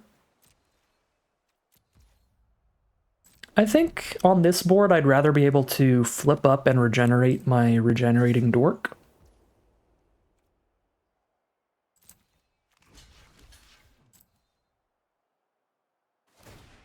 Oh yeah, this is going to play super well. And then I can just hard cast the Pine Walker next turn as a 5/5, unless I really want it to combat trick my opponent.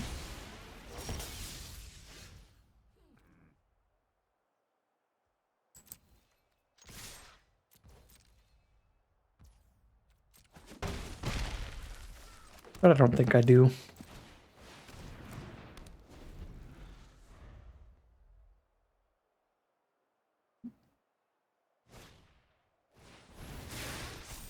Ooh, Suspension Field is some great removal. 2 mana to just exile something with toughness 3 or greater. So 2 mana to exile your opponent's biggest threat. Very efficient. There is the Horde Chief. Injury for the expert, I guess. Just drop a 4/4.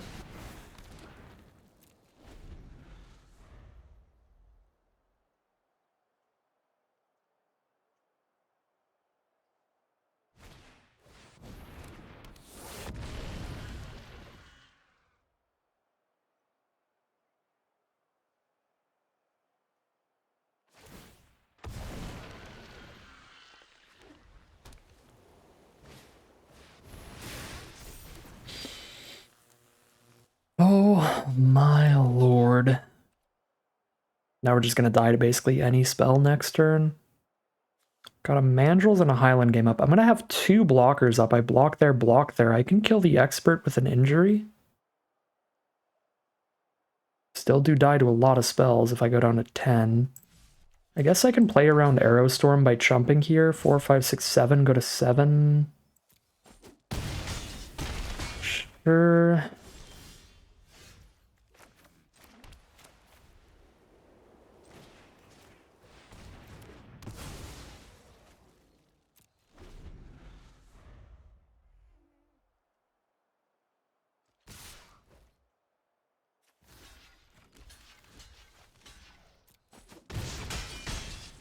So Arrowstorm puts me to 3 life if they shoot me for 5. Oh, it's the Horde Mate again. That's pretty good. See what their best mana value 2 or less creature is. Firehoof Cavalry, yeah, because it buffs up with that trample. That's pretty gross. 5 mana to flip, I definitely have the mana.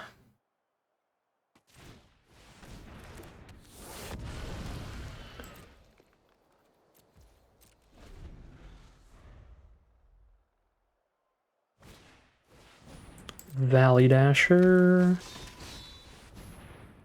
And the Rush of Battle. Good grief.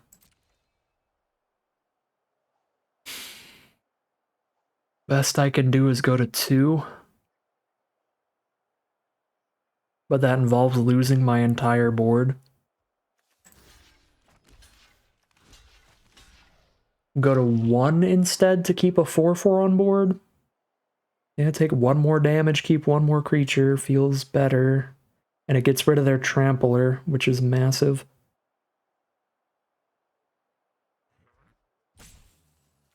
That's the best we have, I think. We have to top deck something. Almost any non-land will do it. Okay. They are playing completely off the top here, and if they don't immediately top deck something, they have to chump attack with Valley Dasher.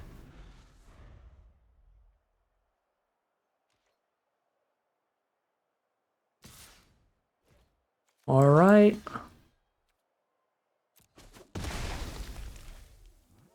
There's the forced chump attack. We draw a Rite of the Serpent. But I don't want to shoot a 1/1, and I have to play around them drawing a haste creature, so I have to just pass.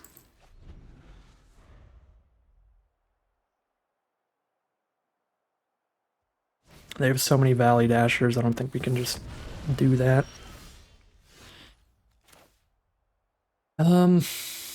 Rite of the Serpent this face down, and then have an Utter End up later. Or just hold up the Utter End. I'll cash this in here. Oh, thank God. That definitely had to get killed.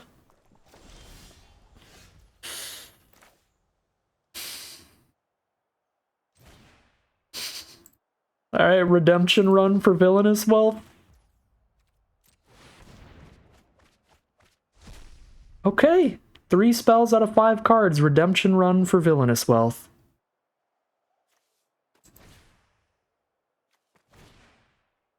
I guess I could have decided to attack first, so if I got any raid cards, I could get raid triggers here. That would have been, I think, extra bold, though. They're gonna have 1 creature when we pass back here. A 1/1, they play a 2/2 haste, I'm still surviving. I need to play around Active Treason, too. Although I just cast 1, how many could they have? There's 1 in their grave, and we just cast a second one? Unless they're running like 3 or 4 Active Treasons. I don't think we play around it. And even playing around Active Treason means not attacking at all. Because then they treason our mandrels and we have to block with 4 toughness to survive. If they draw an Active Treason, they basically just wipe our board. So they have 1 turn to just kill us with Active Treason, but if they don't hit that, then we can Utter End in response and be fine. Yeah, I think we just send all. Try to give them less draw steps to find something. Sultai Banner is whatever.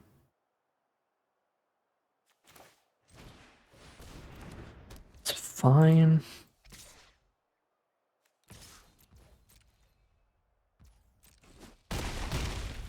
Send in everything that doesn't just trade into the 1/1. But if they attack with the 1/1, I'm fine with trading the Highland game into it on blocks. I guess I could jump the Master into the sky, but then I'm getting threatened by haste creatures again. Chump this, take 4, 5, 6, 7, 8. That's not lethal even if I Utter End one of the blockers.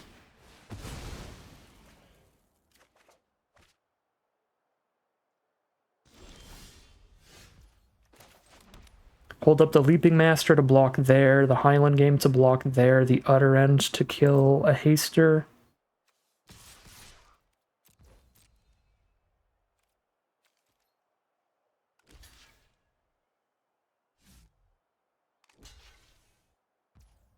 Opponent does go for the chump.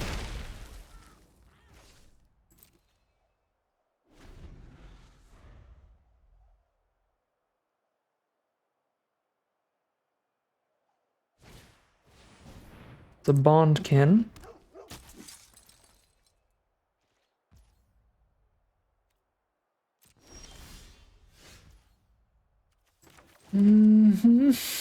Multi-charm is very interesting. I can hold up a Sultai Charm and an Utter End here. 3, 4, 5, 6, 7. Yep, exactly. And now they have to trade Leaping Master for Leaping Master. And they have to stop some of this damage or they're dead. And I have 2 removal spells as backup.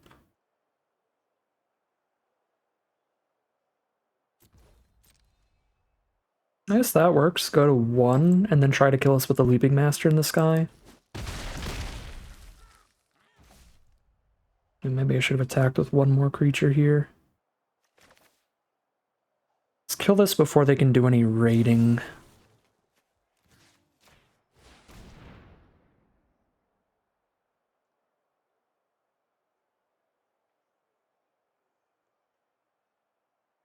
Yeah, I probably should have just gotten really aggressive and went for the lethal that turn. Because now they could have an out here, something insane, like make like 5 1/1s with haste. I don't know. I don't know the set massively well. I'm sure there's something that probably kills us here. But they didn't draw into it. Oh yeah, Arrow Storm or something. Just shoot me in the face would do it. Okay.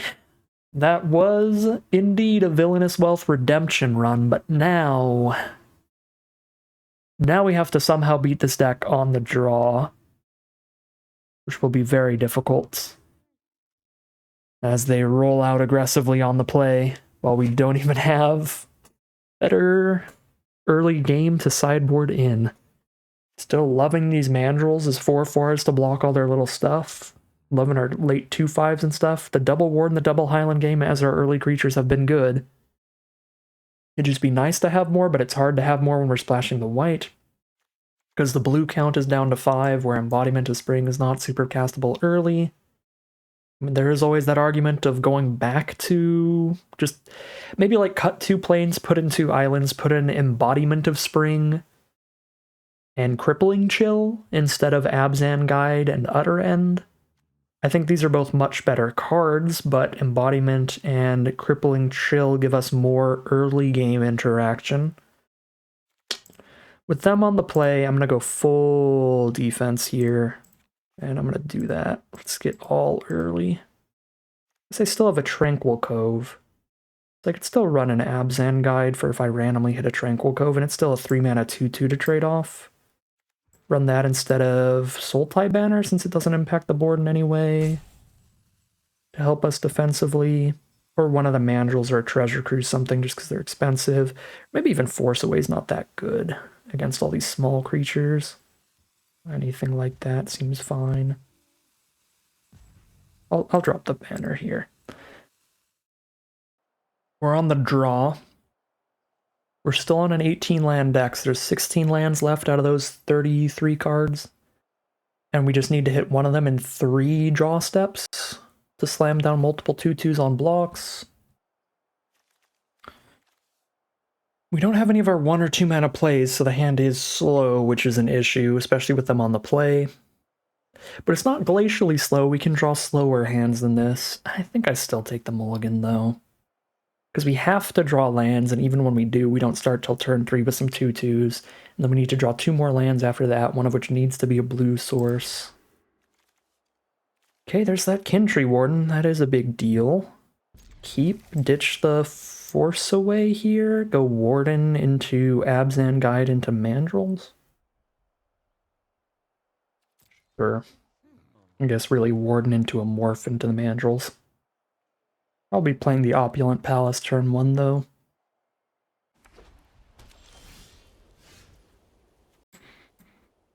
And then turn 2, I have to choose if I want to play a 1/1 Warden or wait another turn to put it face down. Because it's not going to be able to regenerate without the 2 mana up. Leaping Master is the first play from our opponent. Honestly, I slam down the Warden, and if they attack in, we just block. I don't think I need to regenerate for that to be fine. Get in my grave for Mandrels.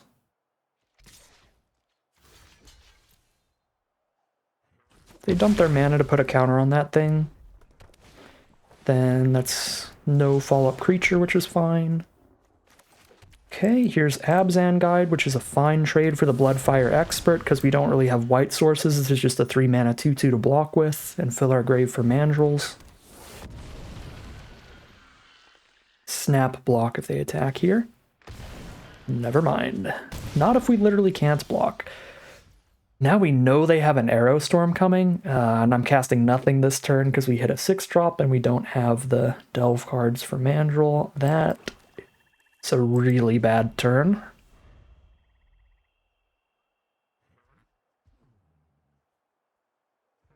Our opponent's stuck on 3 mana, but that's just really upside for them a lot of the time, I think, because it means that it's all action in their hand. It's just a bunch more spells to beat us down with. Cheap creatures, active treasons, stuff like that, which will make it very hard for us to stick around this game. They did hit the 4th land, they just missed their land drop last turn. But that's still enough information to know that they have 4 spells left. All of those are spells, and there's the active treason. It's like 8 damage here.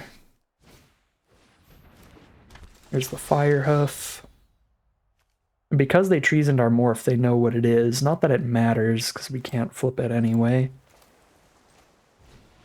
But I guess now they know we can't flip it. Now if they top deck a land, they can just Arrow Storm the Mandrels and basically kill us. Could be the +1/+1 protection trick, in which case if I do this, they can't kill the Mandrels. But they can save the Bloodfire Expert while killing my morph. Also just buff Cavalry to hit me for 3, I don't really mind that.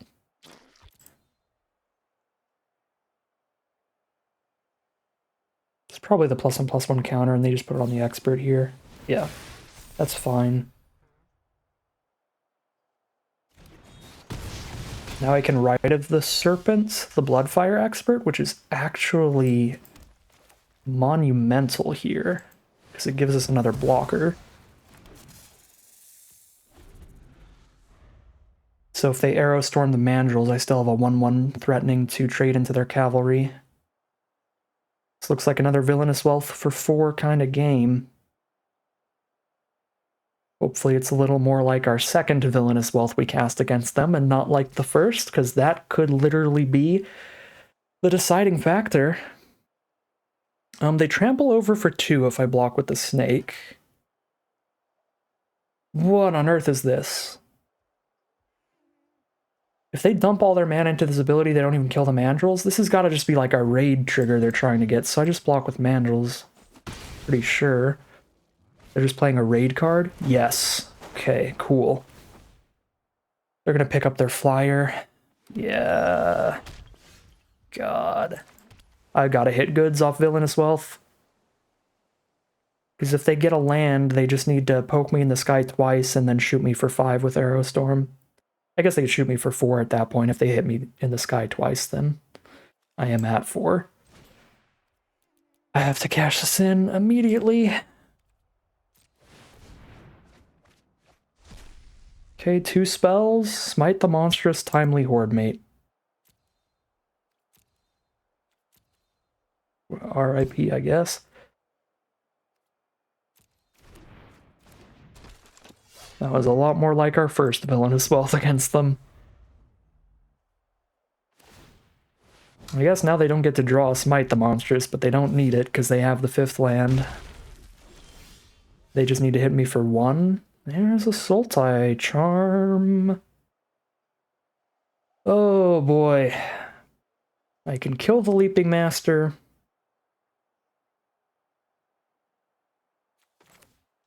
And then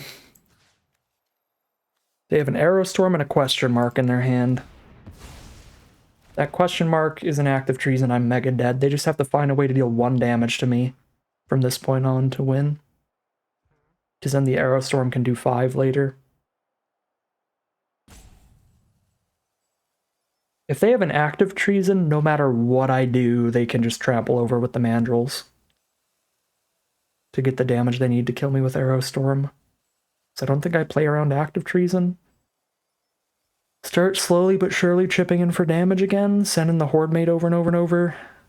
I mean, if I send in the Horde Mate, they could just Arrow Storm the Mandrills, then I have to chump their Horde Mate. I actually just don't think I can attack at all. Play this in case I draw Treasure Cruise, so I can dump a bunch of mana into Treasure Cruise and still cast everything I draw.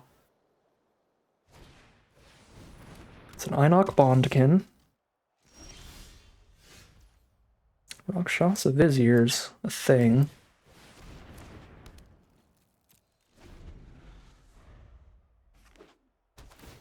Windscarred Crag, gain a life.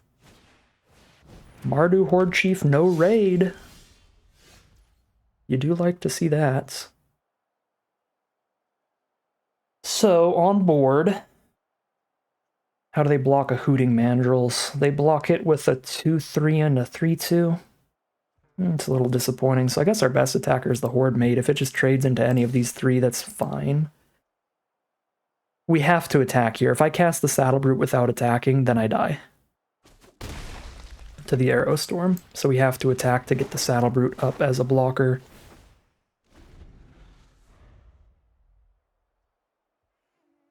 Now they're playing off the top. They've got an Arrow Storm in hand, but other than that, they're playing off the top, as we are.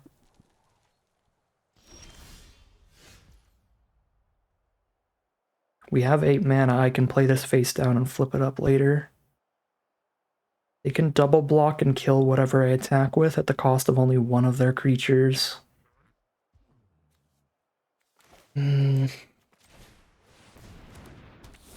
So I don't think I get to attack here quite yet.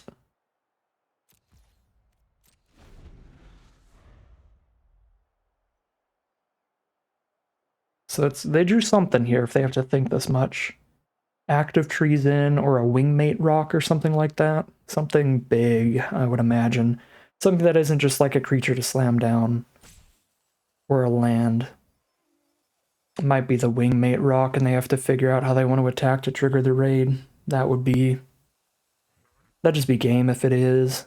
2 flyers, there's nothing in my deck that would make it so they don't hit me next turn with 1 of them to kill me with the Arrow Storm. Okay. Might not be the Wingmate Rock then. Oh no. Is it another Arrow Storm? Or an Active Treason or something? Yeah, if it was the Wingmate Rock, they would have just trump attacked with something and played it to get the 2/3/4s. This might be like another Arrow Storm. I don't think it's the Active Treason. I don't think they'd play like that if it's Active Treason.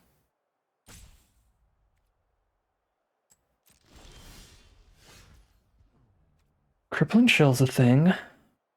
Tough to wait till they go to combat and try to do some weird stuff. There's nothing I can draw that's going to make an Arrow Storm not kill me here. I don't think I'm main phasing this. I guess I can main phase this and attack with the 4/5.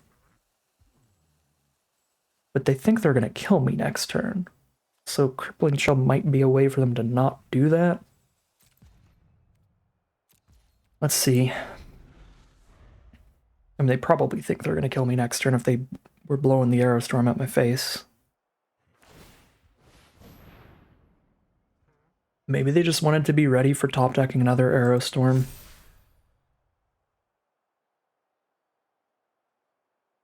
Because they can insta-lethal off of top decking another Arrow Storm. I think I'm going to keep this Creeping Chill up as a backup plan, but I will start trying to chip in a little bit, I think. Valley Dasher post-combat, so they're going to attack next turn.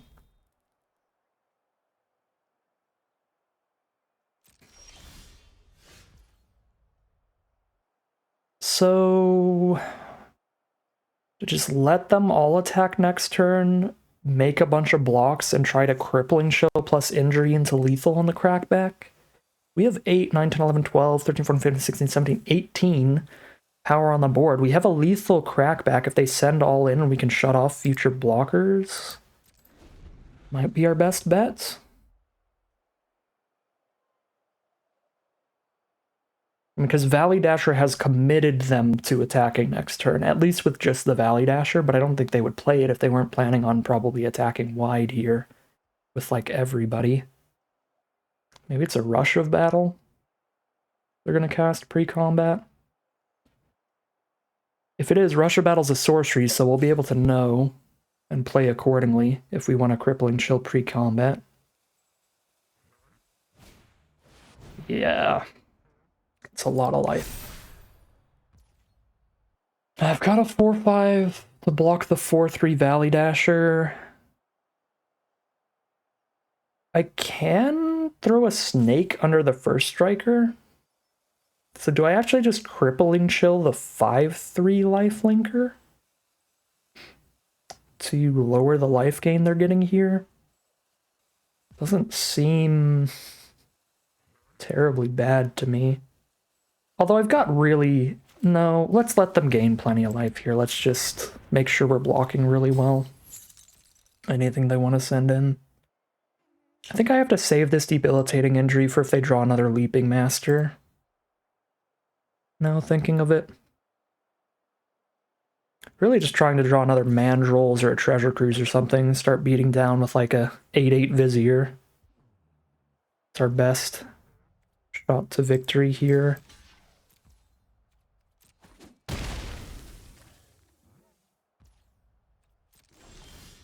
With a million blockers.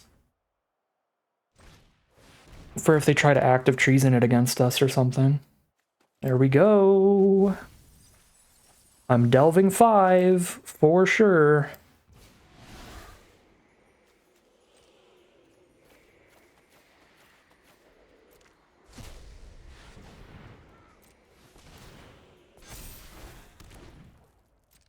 Let's go, Vizier.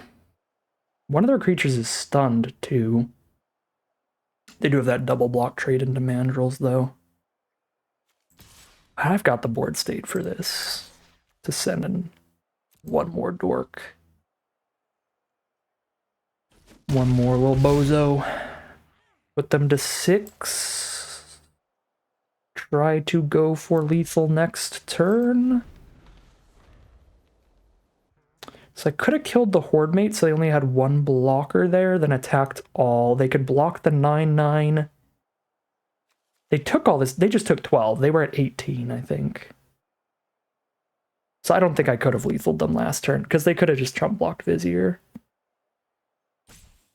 So if they Arrow Storm me to death here off the top, that would have happened, even if I tried to just go all out here, I believe.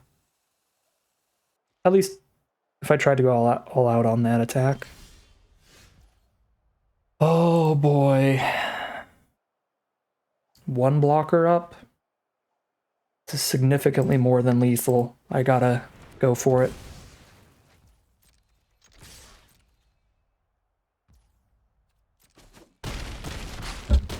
Oh boy, by the skin of our teeth, we pull out a victory against the aggro deck this time around, and we are 2-1 in the Cons of Tarkir Arena Open Day 2 Draft number 1, which means we have made it to the final round, made it to the final battle, and the results of this final battle do matter. If we win, we will make it to the Open Day 2 Draft number 2, and if we lose, we will not. So we managed to keep things interesting after a quick loss to some aggro stuff round 1. We're still in this, and yeah, we're in it for the big one. We're in it to try to get into the second draft, so I'm going to still run this white splash from the start here for our initial build in the final battle. But let's see how it all wraps up for us. Here we are now for the final battle, the final round of Magic for today. If we manage to win this one, we're in day 2, draft 2. And if we lose, we got so close, but no cigar. I'm going to go for the face down Kin Tree Warden here for the 2/2 body.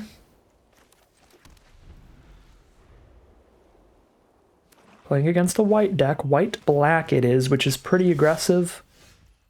Any combinations of white, black, and red are the aggro archetypes, and a turn 2, 3/2. Super aggro. So let's just drop... Well, I mean, I hit a Highland game, so I can play that instead. Yeah, any of these are just really solid plays to try to block and trade into the Chief. The Warden or the Highland game, I don't think I'd want to do the Pine Walker. Oh, lord, that's a bomb. Anaphens the Foremost is a 4/4 that puts a +1/+1 counter on one of their attacking creatures every time it attacks. Yeah, that's a Mega Bomb and a half. So we play a face down and try to double block on Offenza and get destroyed if they have a combat trick or an instant speed removal spell. Injury does that. Anaphens is going to go to town here. Incredible Mythic, and we're taking 8 without the ability to trade at all. Already down to 12 now. If I top deck a land, I theoretically have the right of the Serpent to kill one of their creatures next turn, so we Soothsayer into a land. Utter End is an interesting option. I guess we do that instead, right? Because we're only picking up the land so we can write. If we pick up the land, we can cast Rite of the Serpent, and we can cast Abzan Guide later, but if I pick up the Utter End, I just cast an Utter End next turn, which means I have 2 more draw steps to hit a land for these things, because I'll have next turn's draw step where I'm just going to cast an Utter End, and then I'll have a draw step on the turn after that before I finally want to cast one of these, and if I fail to find on that turn, I can still play a 5/5 on blocks, so I think I take the Utter End.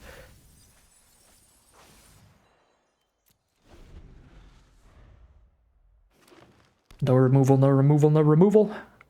No removal, no combat tricks, just play some kind of creature. Not that kind of creature. Don't follow up an Anafenza with another massive bomb, High Sentinels, that gets +1/+1 for each creature they control with a counter on it, and can put counters onto more creatures. Okay. Okay. I sort of feel like I have to kill this before they have mana untapped to put counters on other stuff, so I'm gonna Sultai Charm it here and pass. Oh boy.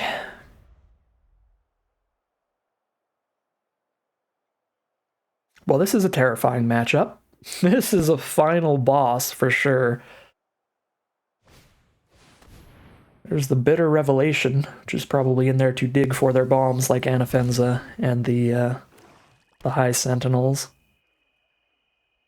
Here comes a big delve, though, since we filled their graveyard for them. 3/3 flyer, a 4/4 trample. 3/3 flyer it is.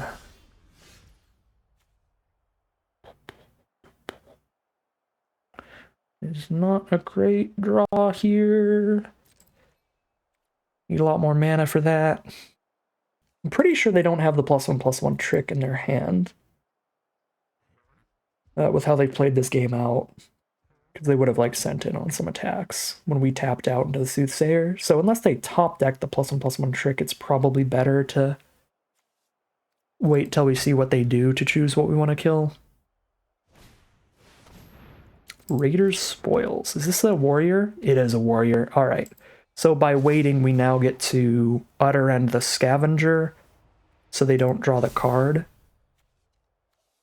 Oh my god, everything but Anafenza is a warrior on this board. Do this and see if they trick.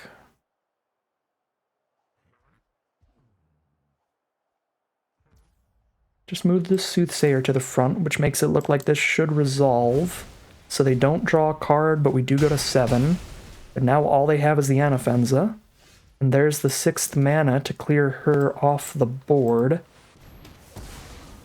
They are not in haste colors, so we'll poke them for 2, and these cards can stabilize. These are enough to win a game. If they don't draw into stuff here, we just keep slamming these things down. I'm gonna play these face down here, because I feel like, because they still have spells here, they quite likely have removal in their hand. I played the best one first because usually your opponent's going to expect you to play the best one second to try to bait out the removal spell, but they just had double throttle, so I guess they're both dead. So, I was going to say, it looked a little awkward when they killed the first one we played instead of the second, but it was because they had 2 removal spells. We have 8 cards in our grave for this Hooting Mandrills, but I think I'm just tapping out for them. Because I'm not going to Villainous Wealth or Debilitating Injury right now, so we don't need our mana for anything else. They have more removal? Nope. I'm going to Villainous Wealth here, because if I hit a single creature, we're threatening lethal next turn now. Single 4 mana or less creature. Oh, wow. That is the best Villainous Wealth of the day, I think. And there's the concession from our opponent. We start the final round 1-0 after fighting our way through Chief of the Edge into Anafenza the Foremost into High Sentinels of Erishen? Okay, I mean, we don't have like a boatload of removal in this deck, but we had basically all of it in our hand there, which was tremendously helpful. I guess one of them wasn't in our hand. We had to pull it out of our deck with the Soothsayer to draw into it, but yeah, I like the white splash here because it's giving us the additional removal spell with Utter End, as well as the big lifelinker to flip the game in our favor later on. And this seems like potentially a slower matchup when they don't draw like a really good curve, so we can dirtle around with our mana a little bit here. We definitely aren't like, they're super aggro on the play. We need to sideboard into our 1 mana 0/3 and our Crippling Chill and just go 3 color. I think the initial 4 color build looks pretty good here. I'm going to roll with it as we head into game 2 of the final round. Our opponent is on the play here, so we're on the draw. We've got pretty excellent mana, but 1 spell. Probably have to mulligan the 6 lander. Now we've got pretty bad mana, but 3 spells. We're on the draw. And we have 3 white sources and how many blue? 5 blue sources. I mean, we're not even doing anything till turn 4 as well, but starting off at 5 cards is really, really bad. Like, if I hit a blue source, it's really all I need. If I don't hit the white source for Utter End, whatever, but if I hit a blue source, then our turn 5 plays are incredible, but also we're not starting off till turn 5, which is pretty bad. I think I have to mold a 5. Alright, well, I'm not very confident in this hand, but we have no other choice at this point. These were some rough mulligans in game 2. I've got some 1 mana 1/1 regenerators, some 2 mana 2/1s, and tons of morphs for 3 mana plays no matter what's going on with our lands, but we saw 0 of those cards in either of our 2 opening hands, so stuck with this one. Or I guess any of our 3 opening hands this game, I should say. So we ended up keeping the 3rd hand we saw. Okay, well, our opponent is just starting with an Archer's Parapet here. They're not starting with an Anafenza like immediately, so there's the High Sentinels. We need to find a blue source off the Bitter Rev. Oh, no.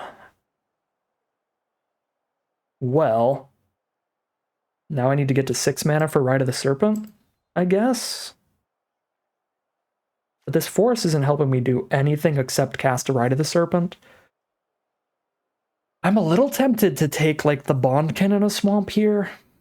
Because I don't want to take like a forest and a swamp and then top deck an island later, and then we just have way too few spells.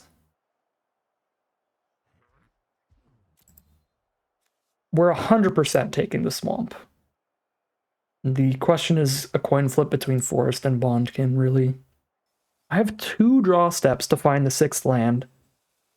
Because it's turn 4 right now, so I play this swamp on turn 5, so I get to draw my card next turn, and I get to draw my card the turn after that. I have 2 draw steps at like a 50-50 to draw land. I'm just gonna lock it, and I'm gonna have to guarantee we can kill this thing.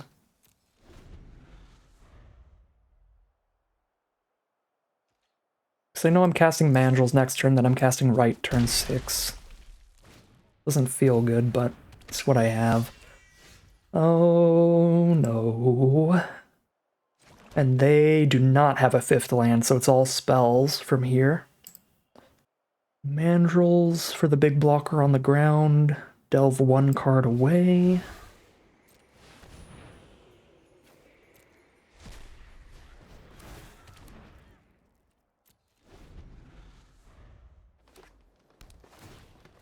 Sultai Charm actually looks very good against this deck, which is nice. At least there's that. Please tell me that's not a warrior. Okay, it's a soldier. The Tusk Guard Captain's a warrior, though. Okay. Well, the Mandrels is big enough to trade into the Captain. We kind of have to kill the Flyer. I could Sultai Charm the Raiders' spoils, I guess, but I have a feeling it's going to be better to kill a creature. Okay, there's a flying warrior. And I don't have removal for it, and we didn't find the blue source. I guess I get to attack with Mandrels and drop the Saddle Brute post-combat.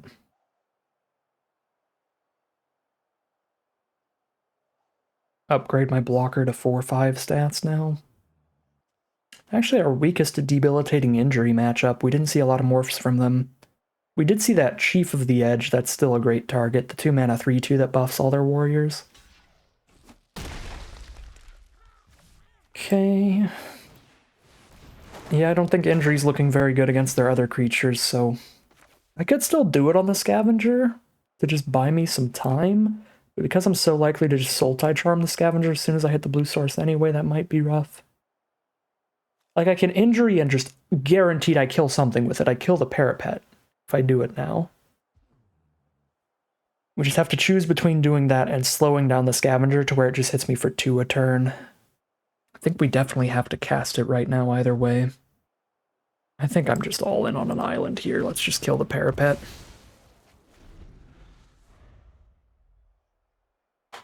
Even if I injury the Scavenger to where I don't die in 3 turns, they're going to be drawing an extra card every single turn they hit me with Scavenger regardless. And they're still pinging me for 3 a turn if they just keep using the Parapet, so I'm only really stopping 1 damage. There's that blue source, probably 1 turn too late, because we're about to go down to 2.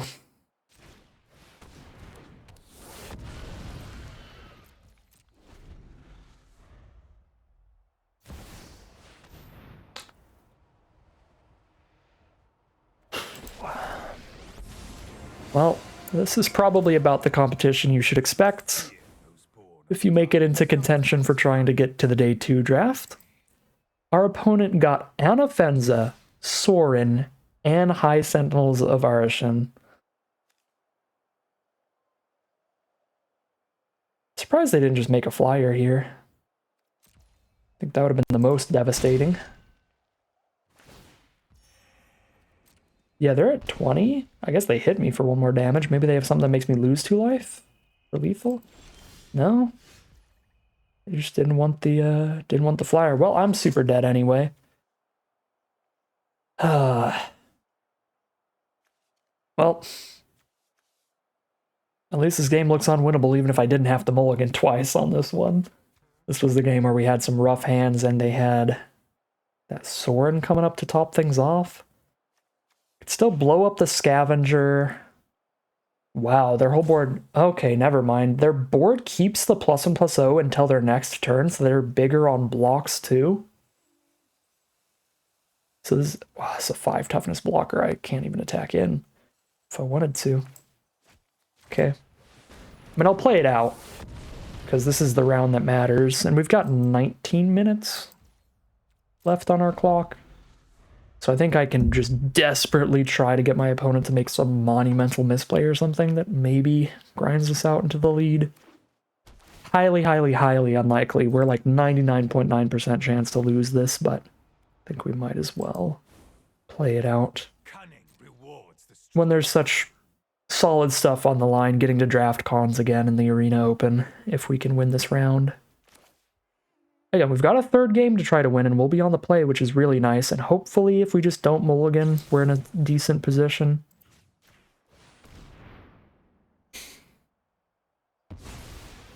Because this was our double mulligan game.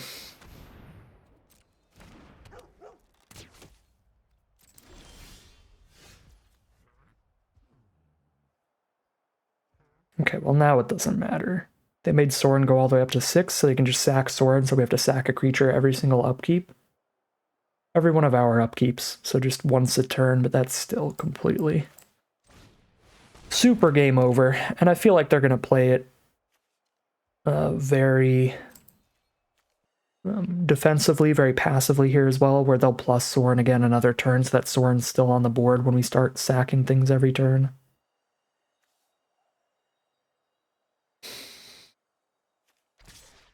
Just poke Soren, I guess. They just double block with some stuff to kill my morph, most likely. Or just a single captain will do it, but they don't know how big the morph's going to be, so we'll see how they choose to block. 2/3 toughness creatures is actually their best block. That would be really nasty. But this is fine. We kill 2 of their creatures at least. Maybe? Nope. Last card is removal too? Yeah, kill shot. That is good. And they are going to plus Soren again, so they can ultimate while still keeping him around. Wow, that trample is terrible for me. Yeah, them having that kill shot on blocks, I think, has sealed the deal here, because it made it so I didn't get to clear out 2 of their creatures. So they get this big counterattack with the trample with the Tuskguard Captain. So I take 2 if I block like this. So I have to put the Saddle Brute there to take 1 off of that and not die this turn. The game will gain me life after it dies, but not until after I've taken the damage does this go on the stack, so I need to be at 1 for this to resolve. So I guess this is our best block. I guess killing the long shot squad is better than killing the Horde Chief.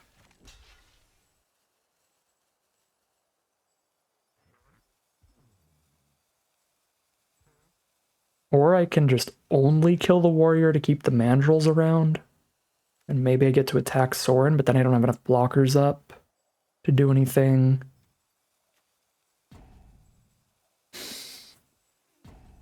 Yeah, I've got no good blocks here.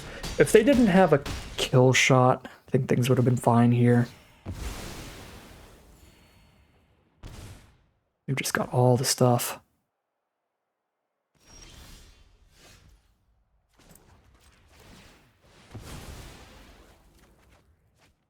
All right. That was a rough one. They have some insane bombs in there, which makes me still feel pretty confident about the white build to have an Utter End in here, because Utter End also exiles any card, so it can exile Soren as well. I think we're on the best build we can be on for this matchup. We just gotta hopefully draw a little better, at least not have to mulligan in that final game. Maybe that gives us a bit of a better chance, but we're also really hoping our opponent doesn't draw super well either, because they have so many goodies.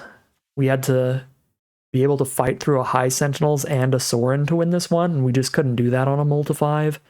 in the one game that we won this round, we had to be able to fight through a High Sentinels and an Anafenza. So it's going to be an uphill battle, but I will do everything in my power. Everybody, please send me your energy. Wish me the best. This is going to be a hard one, but here we are for the absolute final game of Magic for the day. Game 3 of round 4. Oh, not like this. It's a forced mulligan, and this hand isn't great mana-wise, but we have the banner. It's real slow.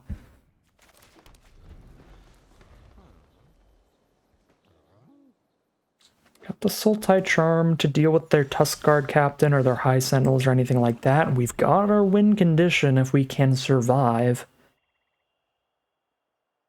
But yeah, Mold to 6 on the play here. Almost bad as the Mold to 5 on the draw last game.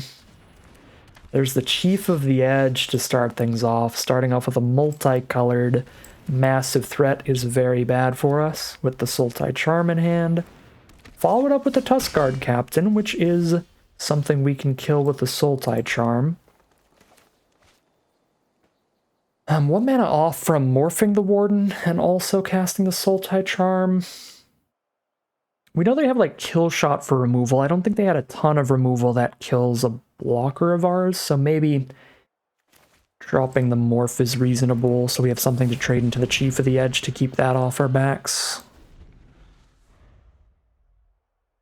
And they probably do want to spend some mana into buffing the Tuskguard Captain over time here, so... Uh-oh. Combat tricked me up. Nope, betrayed it is. Timely Horde Mate. Gross. Trade and then get it right back with multiple other warriors.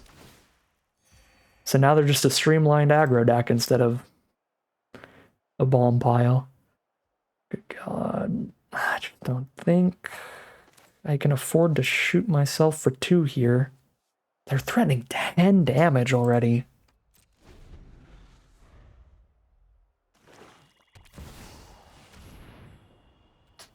Well, we tried. Let me remind you to I hope your hearts are racing. Made it a lot farther than I thought we would with how round 1 went. And honestly, with how the other rounds went, they were really hard-fought battles to even get to go 2-1 in the first place. So I'm pretty happy with how we drafted and played this one out. We fought hard and got really close, but I don't know how you get through this. Captain's a better card than Horde Mate, but Horde Mate's hitting us harder right now, and they're probably not jamming counters onto Captain for some time regardless. I need to just maximum preserve my life total at this rate. We're taking 8, even if I kill their biggest creature, blow up their biggest creature. 2 cards in grave. 1, 3, 4, 5. I still have to tap out for that and then just die. If I Bitter Revelation, I'm basically tapped out, then I just die.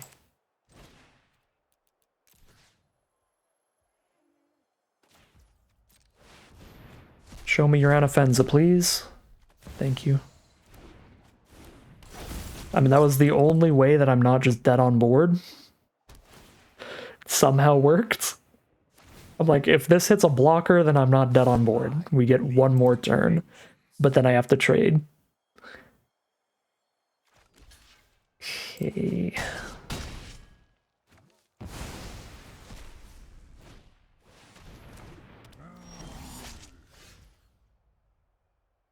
Alright, and whatever I kill, Sorin buffs the other and we die. Guess I have 3 cards in graveyard now, so I can Treasure Cruise and hold 1 mana up, but nothing I can draw for 1 mana changes that. Alright. That is it. If they had a counter on a creature, I guess I could kill one and get a 1/1 blocker. Alright. Take Exactsies, go to 0. And 2 and 2 it will be.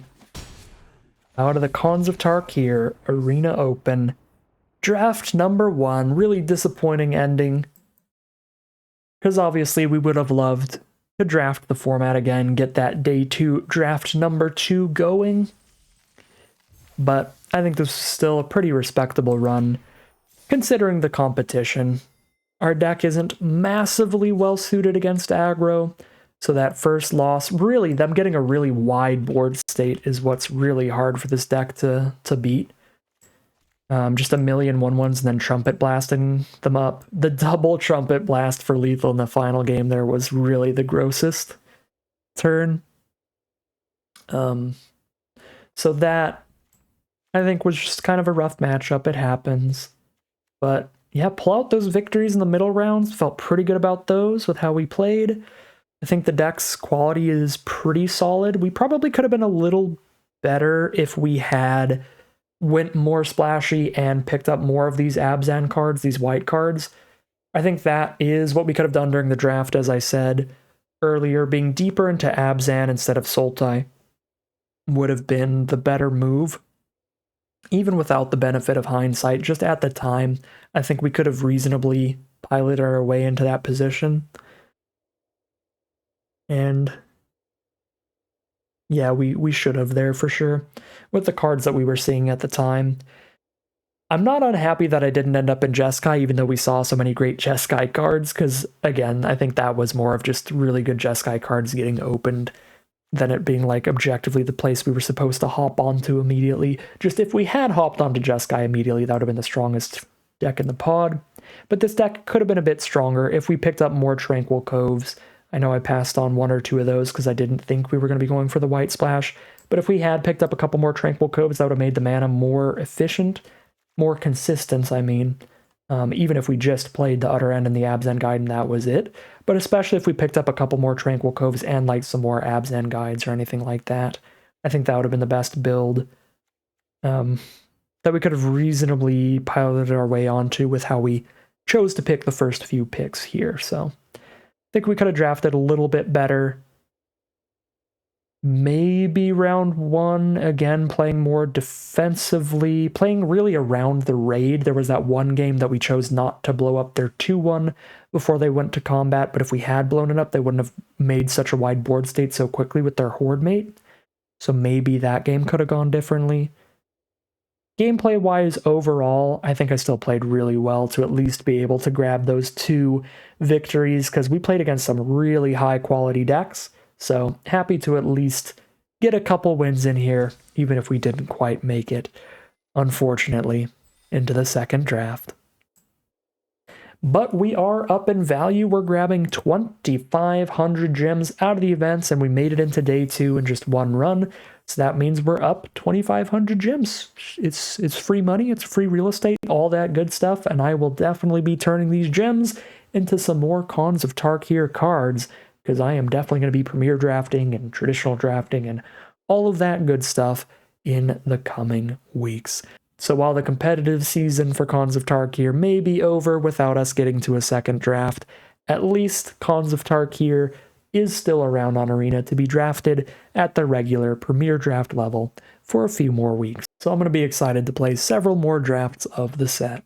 But that is going to end today's video. As always, I'd like to thank my patrons and YouTube members for their support, as well as you for watching this video. If you enjoyed this video and you're interested in seeing more, you can always like, comment, and subscribe to tell the YouTube algorithm to send you some more in your recommended feed. If you'd like to catch me live, you can check out the Twitch channel in the link in the description below. And if you'd like to support the channel directly, you can check out the Patreon link in the description below. But other than that, as always, thank you very much for watching, and I'll see you again soon for some more Magic Arena.